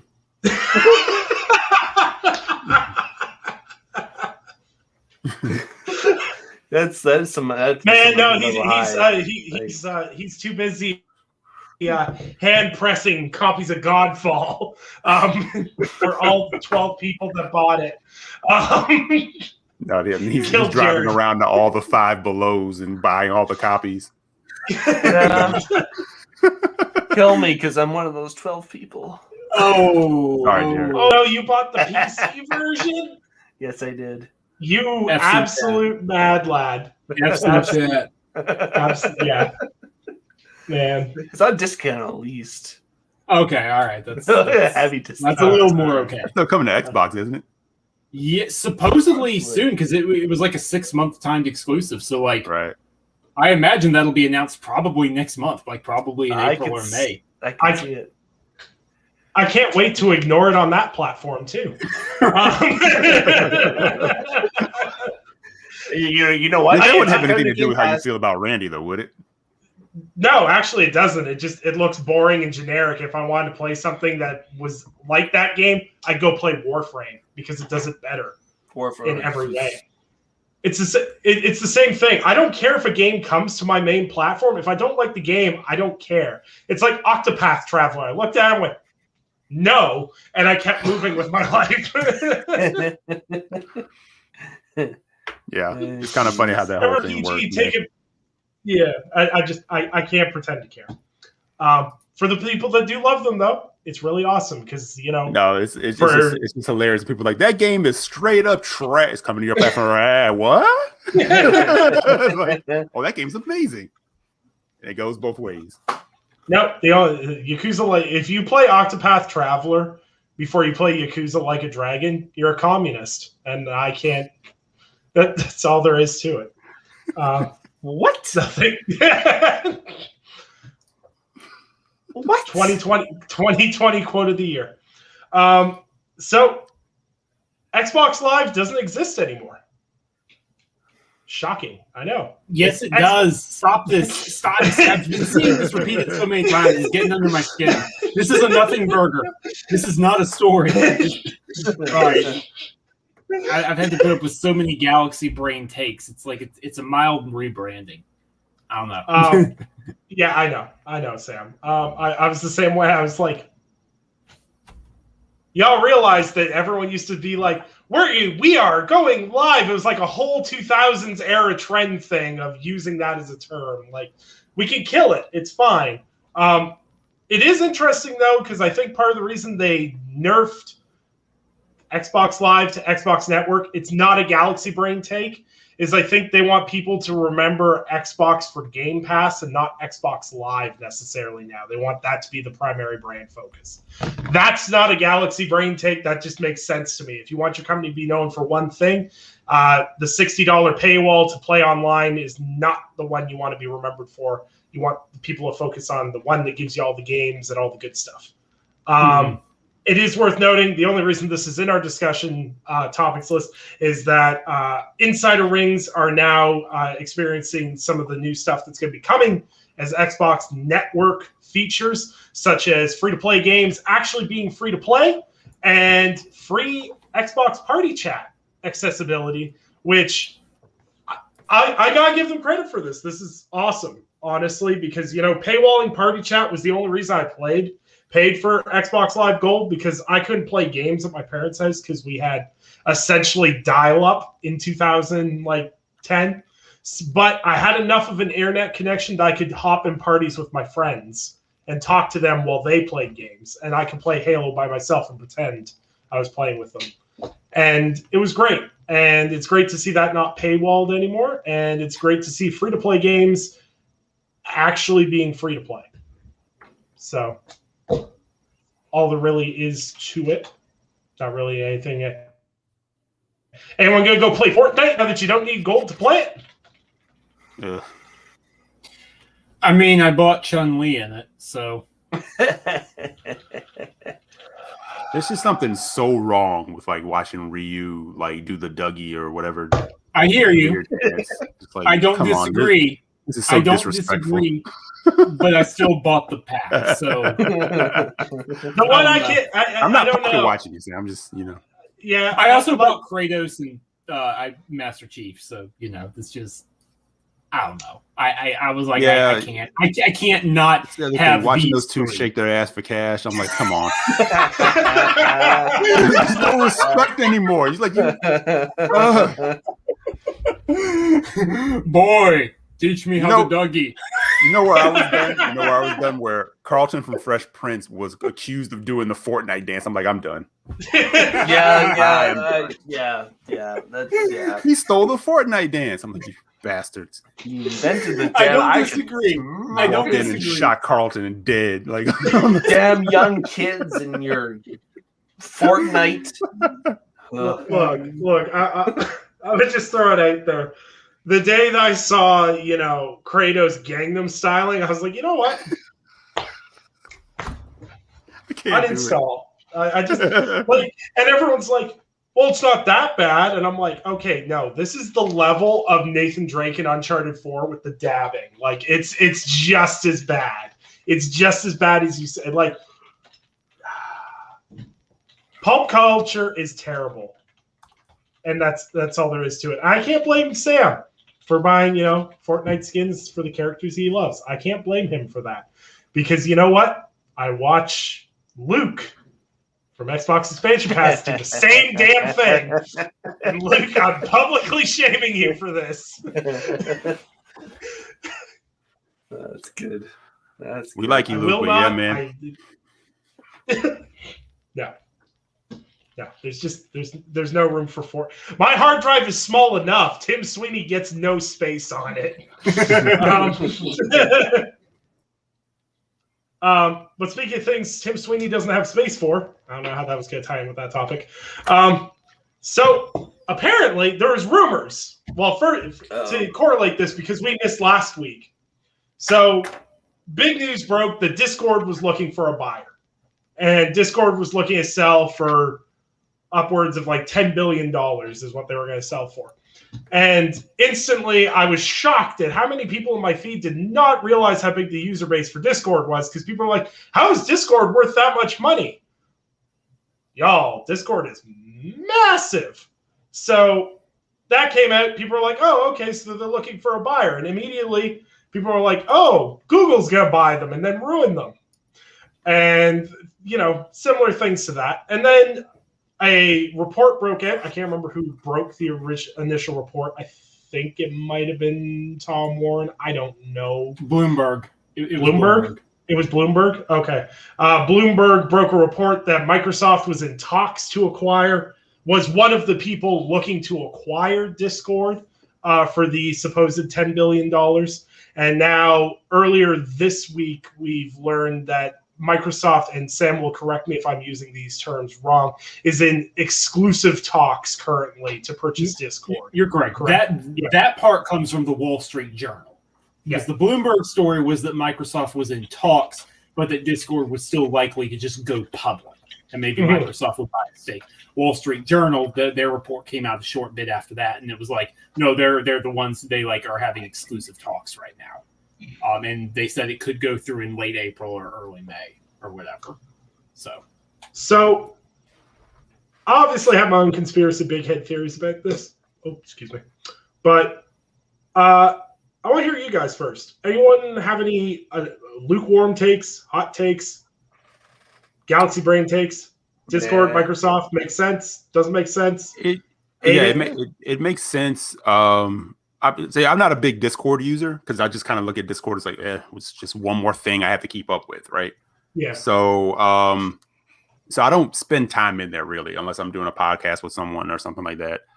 But it makes sense in the fact of it's not, I guess, the most stable platform, but it is more stable than something else. Because what I found interesting is how people immediately in the bubble assumed it was for Xbox, right? And I said it could definitely be a part of that, but Microsoft again doesn't just focus on Xbox, guys. Microsoft has a Teams problem, and probably more than more than any time they figured out, with the pandemic showing more and more people are going to be doing this kind of telecommuting, telemarketing, working from home across the country because they themselves are doing that more now. And the one thing you hear constantly is Teams is terrible. Like we were using it for the school board and they completely dropped it, in favor of something else, their own thing because actually, do I have that right? No, I'm sorry. They were using Zoom, then they went to Teams and they had nothing but issues with it. So I can see the whole Discord thing being a part of everything that they're going to do, but not so much necessarily their focus right now, party chat with live. I think, of course, that'll obviously probably be integrated into that. But I think this is more of a, business side, shoring up the issues that they have with Teams and its stability and connectivity and, trying to be in the place to take advantage of the fact that more people are, telecommuting and stuff now. That's my take. Jared, you have anything you want to add to that? No, not really. Other than I guess Microsoft was shopping around to purchase companies fairly recently, like TikTok, and they weren't able to. So Discord comes along, presents an opportunity. Might as well snatch it up. Makes sense, and that's really all I got. No, I think you're absolutely right. I think TikTok didn't work out for them. They were going to, and that fell through, whatever. They want a social platform. And I think Eric is absolutely correct. Like, don't get me wrong. Would Xbox be integrated into it? Absolutely. Like, they would absolutely tie in, like, do cross-party chat, whatever, like, do Discord calls from people on Discord to your Xbox and vice versa. Absolutely. They do that kind of thing. They'd add social features. It's a good idea. But this would be bigger than Xbox. It would be more of a social platform. And as to what Nick was saying about, well, people complaining like, how is Discord worth $10 billion? Easily. Discord blew up over the last year due to the pandemic. Like, Discord is the go-to place where a lot of people have their own hangouts. A lot of companies have their own hangouts or workflows, and like that's where people get together to play like online tabletop games because they just can't get together in person anymore. So like that's the place you go. Right. Wish I was worth $10 billion. I'd sell out in a heartbeat. Yeah. Oh yeah. Microsoft saw Nadella and Amy Hood come along and be like, "Hey, we think you're worth $10 billion." Like, sign here. Let's go. Right. Yeah. You put it on mute and then you scream into the into a pillow. Yeah, pretty much. Compose yourself and then come back like it's no big deal. It's no big deal. Exactly. No big deal. Exactly. So yeah, it's Xbox would be a part of it, but it's bigger than Xbox. It makes sense. I won't be surprised if it goes through. That's my 2 cents. But you got to leave it to the bubble to make everything about the video game world. And I'm like, guys, they have a whole other like company that they run. Xbox is a big part of it, but it's Well, there's a couple of interesting things that could happen. I definitely agree with this is a Microsoft move, not necessarily an Xbox move. It's got to have benefits for Xbox. I don't necessarily think it'll be a quote unquote like Teams replacement or anything because they kind of put too much work into Teams to kind of drop it. But one interesting thing I did some reading on after someone pointed it out, and I kind of fact checked it a bit. So an interesting thing is Discord uses Google servers for all of their platform. So if you were to pull Discord off of Google and put it on Azure, that's a lot of Azure business for you now, internally, I guess. That is very interesting, Nick. I have not heard anyone else bring that point up at all. Well, in any way. The way I'm looking at it is Discord currently has 100 million monthly active users and is on track currently to hit 150 million by 2021. If you convert 100 million users, a year, monthly, whatever the case may be, to using Azure instead of using Google, that kind of punches Google in the gut, while also, them being able to use Discord across, yes, Xbox integration is a great benefit, but what this is about cloud. This is about Azure. This is about them positioning themselves to be in a better position to fight against Google in a spot that isn't about Xbox versus Stadia, but a stadium that is Microsoft versus Google itself. That's the way I see it personally. And I'm looking forward to crossover benefits. I hope it kind of makes, maybe they can implement some party chat crossover. Maybe, add the base level of Nitro into Game Pass Ultimate, or whatever the case may be. Whatever ends up happening, there will be some gaming crossover and everything else. But overall, Microsoft's buying more stuff. It shouldn't be surprising, honestly. They bought Bethesda with cash, for God's sakes. Like, clearly, when they want something, money is not an issue. And weirdly enough, there was no hand-wringing with this one. No one was like, well, what about the consolidation of whatever? Yeah. Give it time. But yeah, I just, the only thing I'll close this out with is Skype sucks.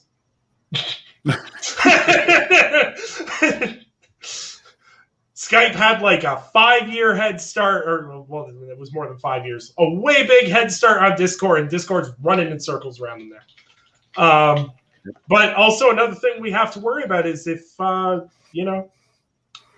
gives the owners of Discord $10 billion, that's furries with a lot of money, because Discord's owned by a lot of interesting people.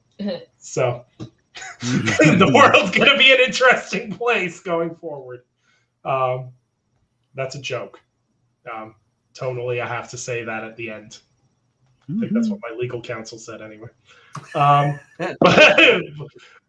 to round out the end of the podcast, we're gonna talk about some controllers. Because, social media, we argue about everything from controllers to how fast my Wi-Fi uploads to, how fast I can insert a disc into my diskless console. So we're going to talk about our favorite controllers briefly. We're going to go on a little roundhouse session, starting with our third favorite controllers of all time. And I expect some hot takes from these gentlemen. And, mainly Jared, because... you know what I'm gonna say for like my number one. Well, no, you inspired this whole discussion topic. I had a feeling. I'm like, I need to know who else is a traitor in our ranks. Wow. Damn. All right. Let's do this. Let's go, bro. We're gonna do this. Yeah. All right, Jared. What's your third favorite controller of all time? GameCube controller. All right. Nice. Any particular reason?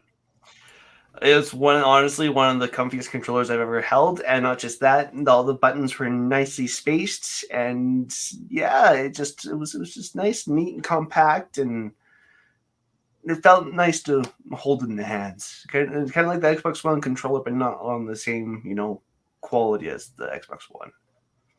Yeah, I really like the joystick on the one side, and then that like lighter C stick or whatever to control the camera and stuff was it was really, I don't know, it just felt nice.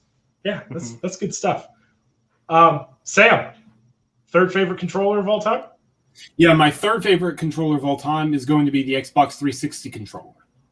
Comfy, snug, works well. Yeah, it's good. It was a solid controller. Not my favorite, but did its job very well. Yeah. I can rock with that because it's in my numbers. Absolutely. Eric, Sure, what about sure. you? What's your number 3? My number 3 would be the Dreamcast controller. Not necessarily for the ergonomics of it. It was fine. It was, as far as, but it was, kind of like that first offset design that you kind of got. You had like the analog at the top, the D-pad at the bottom. But what was cool about it was like the VMU units that you would put into it. In particular, they had like their own little mini game thing going on inside of them. You could play like little games on them. But they were cool for games like NFL 2K because you could look at the plays on your VMU screen. So like whoever you were playing against couldn't see what you were gonna, like, your plays were gonna be called, stuff like that. They went super different and they put the cord at the bottom, as opposed to coming out the top. So plus Dreamcast is like arguably like my favorite console ever for a lot of different reasons. So yeah, I put it at number 3. And the only reason it drops to number 3 is like the ergonomics. If it had like a better feel overall, it'd probably be a little bit higher. Man, I think that was my favorite thing about the Dreamcast controller. It was like a Star Wars spaceship in your hands. Yeah, that was like my favorite. That was like my favorite. Like you said, it wasn't ergonomic. I remember I was a kid when the Dreamcast came out. I remember being like, "This is so weird," but I love it. There was just so many great, and all the other Dreamcast add-ons and everything else. Like those were. Dreamcast was a wild console, man. Just all keyboard, had an Ethernet adapter before. I mean, I don't even know if 2 people in America had Ethernet or in the world had Ethernet at that point, but it had Ethernet adapter.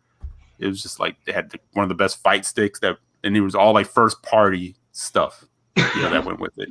Had the camera, the fishing rod, fishing rod was the best. The light gun for House of the Dead.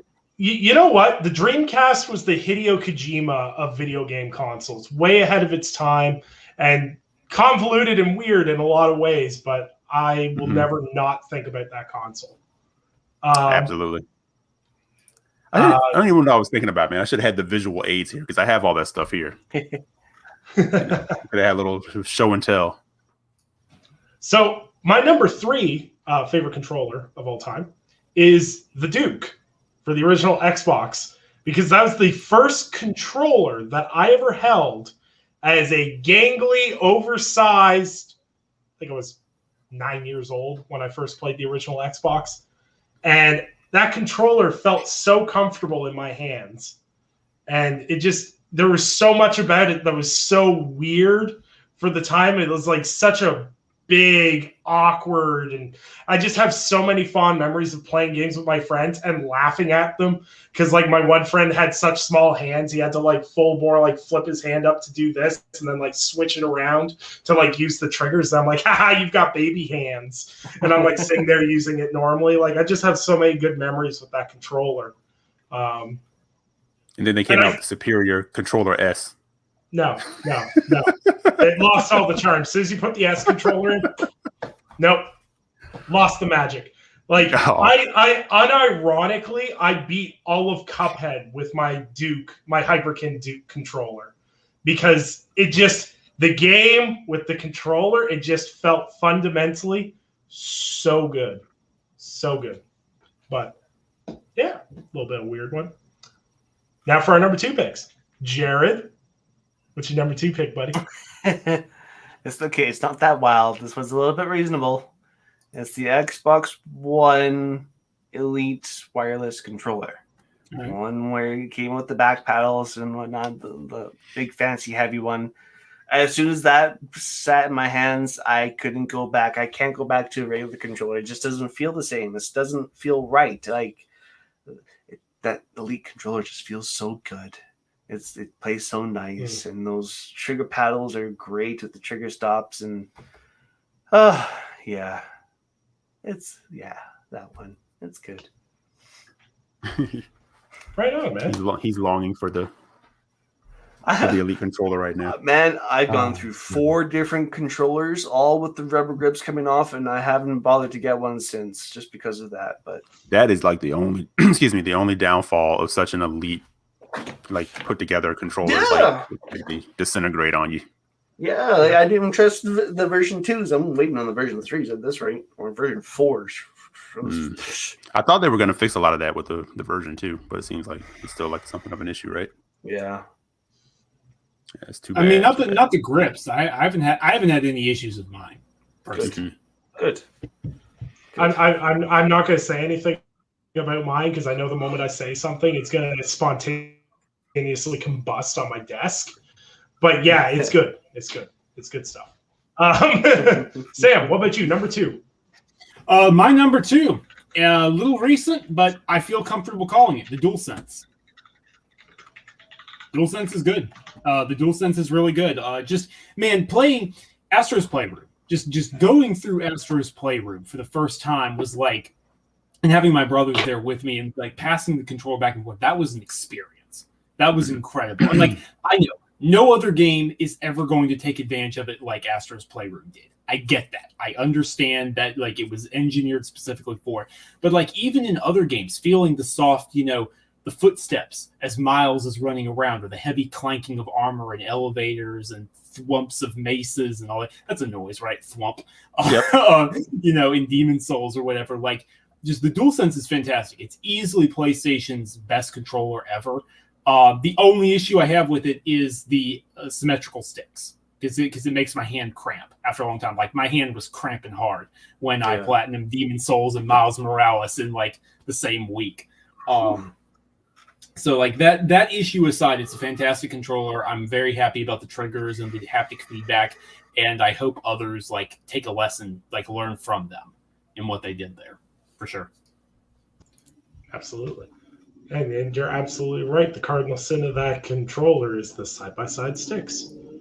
Because why do you make a big, bulky controller if you're going to still make my thumbs cramp? Eric, number 2 pick. My number 2 pick is going to be, again, this is not for an ergonomic reason per se, because back then it was pretty on point. We didn't really think about it in terms of that, but the DualShock Analog 1, because of what it was doing. We hadn't, at that point you had not really seen them. You hadn't really seen a controller kind of doing that. Like, you had the analog and the N64 and the Rumble Pack, but to have this built in, the Rumble built into the controller, and having dual analog where it started to give you even more control over the camera, because there were certain games in the N64 that would use like the yellow D-pad directional buttons on the side to kind of do some camera stuff, but it was never really that precise. And it was like kind of the first time we were starting to get more into camera control in a game to where you kind of maneuvered it and manipulated it a little bit more. So, so again, you go back now and you pick one up, you're like, Jesus Christ, man, I don't know how I was like doing this. And, and you can still feel that when you pick up a DualShock 3, because it was still ultimately the same thing, from the PS2 on over. But at that time it just felt like something different. Sort of like what the DualSense is doing now. And I would definitely put the DualSense in there as something that is definitely making waves or whatever. I want to see what the long-term effect of, what the DualSense is doing and what that's going to be. Like Sam said, are more games going to adopt it? Are we going to be screaming in a year because, some of the features died in it because it's too much going on? That's fair. So we'll see. But I was definitely a little hesitant about putting it there, but like no, but it's a perfect one to put on, because at least for now I feel that. At least for now. But why I'll co-sign you putting that there, because it's the first time in a while that I picked up a Sony controller and felt like I did when I picked up the DualShock 1. Yeah, that's a fair different. Point. It was, whoa, this is different, So no, this is definitely a perfect one for you to put on, on that. So yeah. And you gotta remember, I've been around a lot longer than you guys, so I've had my fair share of controllers. Yeah, that's true. So Yeah, this was kind of wild for me because I was sitting here and thinking about this. I was thinking about, my favorite memories with controllers. Not necessarily, what's the best ergonomic. Like Eric said, not necessarily the best ergonomic. Because if I was going to go, the controller that feels the most comfortable in my hand all the time is the Xbox One controller. The sticks work, everything else. It's not my favorite controller of all time. My second favorite controller of all time, and people will laugh at me endlessly for this, the goddamn Wiimote and Nunchuck combo. Now, hear me out. Hear me out on this one. I know everyone's like, ugh, why? No. There was a game called Red Steel on the Nintendo Wii, and it was basically like a Yakuza shoot 'em up game that had duels in it. And let me tell you, I've never had more fun in any game than me and my friends like fat rolling like it's Dark Souls in my friend's living room and like shooting and like doing all the motions and having all that full controllability and everything else that's now like standard in like a VR game basically in the Wiimote. And like I know Skyward Sword's coming, but like playing Skyward Sword with the like nunchuck and Wiimote combo, it was cool. And like the whole I guess you call it gyro aiming or whatever you want to call it. That whole idea is such a really cool feature that works in so many games that I love. Like FPS games, like if I could hook up a Wiimote and play Doom Eternal with a Wiimote and a nunchuck on my Xbox Series X, that'd be like next level. I would beat Doom Eternal on Ultraviolence with a Wiimote. I'll give you the next best thing. Metroid Prime Trilogy on the Wii. I was gonna say that's another good one. That's another 3 months. You be quiet. I'm gonna start blaming you at this point. There's another game. There's another game, Mad World. Ah, yeah. Which from Platinum, that game was badass, man. It's like Sin City, but like But damn, man, I really should have been more prepared for this because I could have had all these for show and tell. Just put them up in the. Oh, that'd been fun because they're all over in the cabinet, man. All these, but that's a good picnic because I mean, shit, they sold how many consoles off of that thing? Yeah, so they did something right with that. And I will say one of my favorite gaming experiences is with the Wii nunchucks and like the Wii, and playing through Metroid Prime Trilogy again with those controls because it's literally a completely different game and way more fun. I found way more fun. Hell, there are people that say the definitive version of Resident Evil 4 is the Wii version with the nunchucks. I can see it is. It is. It makes that shooting much more manageable. Oh.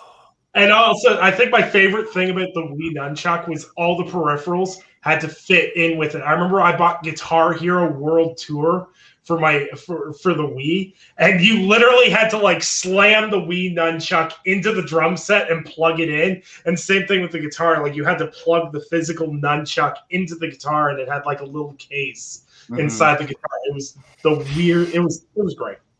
But Jared, number one controller pick, buddy. Do you really want me to say it? You really want me to say it, don't you? This man's going to say Nintendo 64 with a straight face.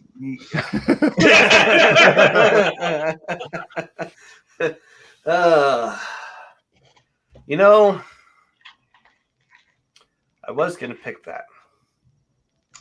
Super Nintendo. I like the Super Nintendo Entertainment System for me. That's my number one controller because it's the first gaming controller I've ever used, and not just that, but they went from the basic square handheld controller, which would really nice dig into your palms every now and then if you really got into your games, to the nice rounded stuff. And I don't know, for me, there's so many classic memories associated with me with that controller that also eventually led me into playing or being interested in StarCraft on PC, which got me into gaming. And that's why, for me, the controller is my number one, because I have a lot of memories with that specific controller. I can't remember 90% of the games I played, but that specific controller, playing whatever video game in the dark, dingy, unfinished, cement-walled and floored basement that was it with spiders crawling over the wall. yeah, that's just like I have years of memories of that, and that's why it's my number one controller. And it's also a nice controller you can still use to this day. It still feels nice to use up, pick up, and play, and it's just that nice nostalgic classic feeling of playing a video game. Fair, man. Fair. Sam, Tied with the N64. number one. There it is. Yeah, so mine, my favorite controller of all time, simply due to sheer. When I thought about this, it's just sheer use, and it's just how much I use it with everything compared to everything else. And that is the Xbox Elite Controller Series 2, the second model. Like I know some people have had some issues, but I definitely think it's fair to say that there's been far less than the first one all around. I love the heft to it. I love the metal bumpers on it. I love how it feels in my hand. I love how programmable it is. I love the customization I can put into the sticks. And it doesn't cramp my hand because it's asymmetrical sticks. Like it's just, it is my perfect controller. It is just sheer utilitarian is I guess the way I would sum it up. It's just, it takes a beating. I've used it I got one at launch in 2019 and I've had no issues with it since then. I'm going to keep on using it. Good. So that's my favorite. Right on, man. Can't argue with that. Eric. Yeah. See, mine was going to be tied between two controllers. So it would have been either this one, the Sega Genesis arcade pad. Shout out to Cognito, because I'm sure if he sees this, he'll co-sign that for me. But I'm going to go quite simply the Xbox 360 controller. It just, I don't know, for me, it fit, like Nick was saying, it fit perfectly. I can't talk. Perfectly in my hand. Yeah, I don't know. There's not much more to say about it. I mean, you've all held one. You've all played with the 360 controller. It just, I don't know, it just felt right. And I played tons of games on that, because 360 was my main platform, like all, the generation prior, to last. Yeah. And yeah, that was it. Not much more to say than that. That's fair. Hey, it's one of my favorites, so yeah, it was just that. Yeah, and I always, I kind of say like there was the evolution from Dreamcast to being like the cousin or the foreshadowing of what the Xbox would be. So it was kind of already there, and then going through like the Duke, the Controller S, and then getting the 360 controllers, like you could just feel like that, that form factor growing and changing. But yeah, it just for a lot of the same reasons the Dreamcast is one of my favorite consoles of all time. It was just everything hit the right way. It was from the games, the lineup, the advertising, the launch, the whole nine was just an event. The 360 did the same exact thing. It's just they had everything going for them in that. It was like the launch events, the games, the launch lineup, the controller, the whole nine, all of it just kind of all felt gamer, And it was definitely that pre-social media world. So, no one was there to like, piss in the cornflakes, so to speak.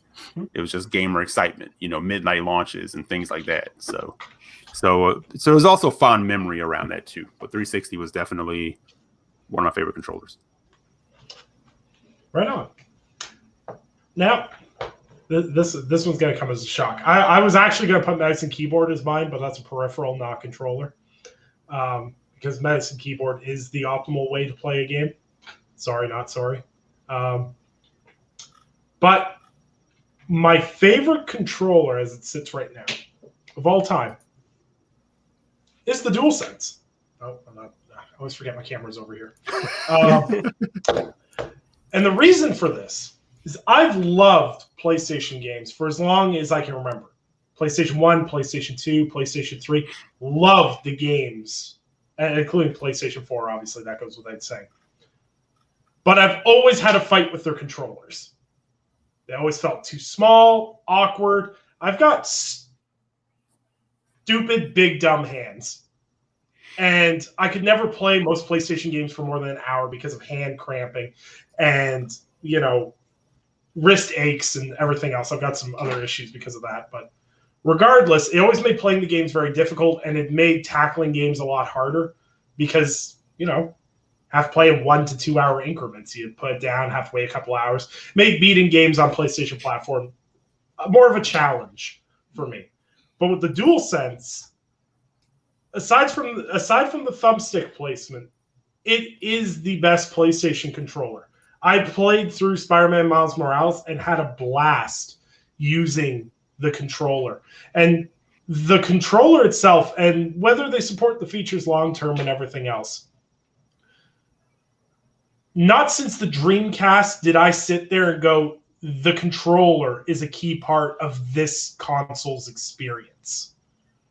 Like, for any other console I'd played aside from the Dreamcast, the console and the games is what made. If the controller was good, it was good. But there's just, as Sam said, with Astro's Playroom and everything else, and the amount of customized. It's going around. It started with me. The amount of modification and settings you can change in this controller is phenomenal. Like, I can't use it with full haptic feedback and everything else. It hurts my hands. It creates aches. It causes tension. I disable it. I turn it off for games if I'm playing for a prolonged period of time. If I'm playing a short burst, I'll turn it on to experience it and everything else. Otherwise, I can turn it off, and the options are there. It's the first time I've been able to play a PlayStation console and not have to struggle against the controller. And I love that. Because the Xbox controllers just always felt more natural and everything else. And that's why I primarily gamed on Xbox, was because the controller felt comfortable and caused me the least amount of pain. And now with the DualSense, I feel more comfortable buying more games on my PlayStation 5 because it doesn't hurt to play the console. And I know that sounds stupid or minor or anything else, but it's a huge part of why I've spent so much time on my PS5 versus the time I spent on my PS4. And I think that's why it takes the first spot on my list, is because it's changed how I play and where I play my games. And I don't know how you could fundamentally say something's not your best as something like that. But that's just for me. PlayStation 6, get the thumbsticks right, we're golden. Because then I can play FPS games. I can't play FPS games on the DualSense. It's just not happening. But, yeah. So there's our spicy controller takes. Not really spicy. It was just a good conversation about some good controllers. Me and Eric are going to sit down with Cognito one time, and we're going to do a Dreamcast episode. We're just going to talk about the Dreamcast. And mainly it's going to be... It's mainly just going to be me sitting there going... Because I only stole my friends, and it's a console I want to find and buy, but oh my god, the prices on it now. If you want to try and buy a Dreamcast, is ridiculous. Especially when you have to pay in mooses and beavers. Yeah, I'm glad I kept mine. It's over there, but there's some games I need to go back and get because I actually, how it goes. You sell things to fund other gaming things, and I was telling Al one of my biggest regrets is selling my N64 with like the whole collection, for a few $100 to kind of pay for another console. I mean, I had everything in that N64 setup, man. Like gold and everything mint in box with all the manuals, everything, F's in chat. F's in chat. Yep. So if I could do that one over again. If you want the best one, the worst one I have is my Nintendo 64. My mom got me the Pikachu edition of the N64, and we kept the box and everything else. And I took pristine care of my console. And my mom lent it to my cousin for a couple of weeks, and he spilled Coke in it, and thus, killing the N64. But if you ever want to cry, go look at the value of those Pikachu N64s with a box and understand that I could probably get a pretty good mortgage selling that console. So yeah, I slash his tires every couple of months just to keep it. That's a joke. That's definitely a joke. It's not. If you're going to slash someone's tires too, make sure you only slash one, because if you slash all four, their insurance will cover it. Fun fact. But on that note, Nick at the family barbecue, like, how you enjoying those baked beans?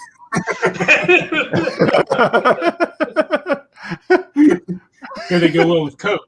Yeah. What the hell are you talking about? I'm white. Our family barbecues are literally, wow, this potato salad's so... Is this marshmallows in the potato salad? Please speak for all of us. You knock that off. I understand what seasoning is. But anyways, another great podcast, another great show, another great happy.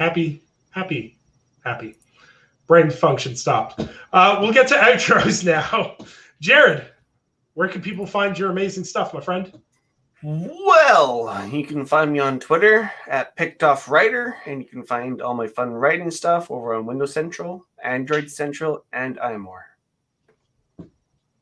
Absolutely. Check out Jared's awesome stuff and follow him on Twitter and tell him that Battlefield's good, because he needs that kind of support in his life. I do. Right now, I definitely do.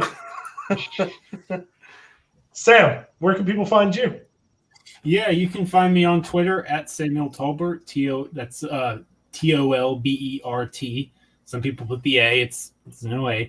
And yeah, you can still find me at Windows Central, Android Central, and iMore. I actually have a big project that I'm almost done with that I'm very excited to share very soon. So hopefully this time next week it'll be out in the open or shortly thereafter, and I can talk about it some more. So please be excited. I'm never going to get tired of hearing "please be excited." That phrase "and my body is ready" will forever be in the Hall of Fame.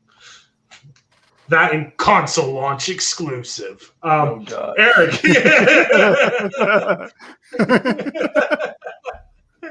Eric, where can people find you, my friend? You can find me on Twitter, EC Jackson with an X. And when I'm not here with you fine gentlemen, you can find me on Brad Podcast Wednesday nights at 9:00. Absolutely. And I'm Nicholas Downey. You can find me on Twitter at Undead3XVI. I don't know why you'd want to do that, but do that. And you can find all my written work at Windows Central, Android Central, and iMore. And I appreciate everyone that tunes in the show and checks us out on whatever format you listen to. And we will see you guys next week at 8 p.m. Eastern Time on Tuesday. Thanks for tuning in, and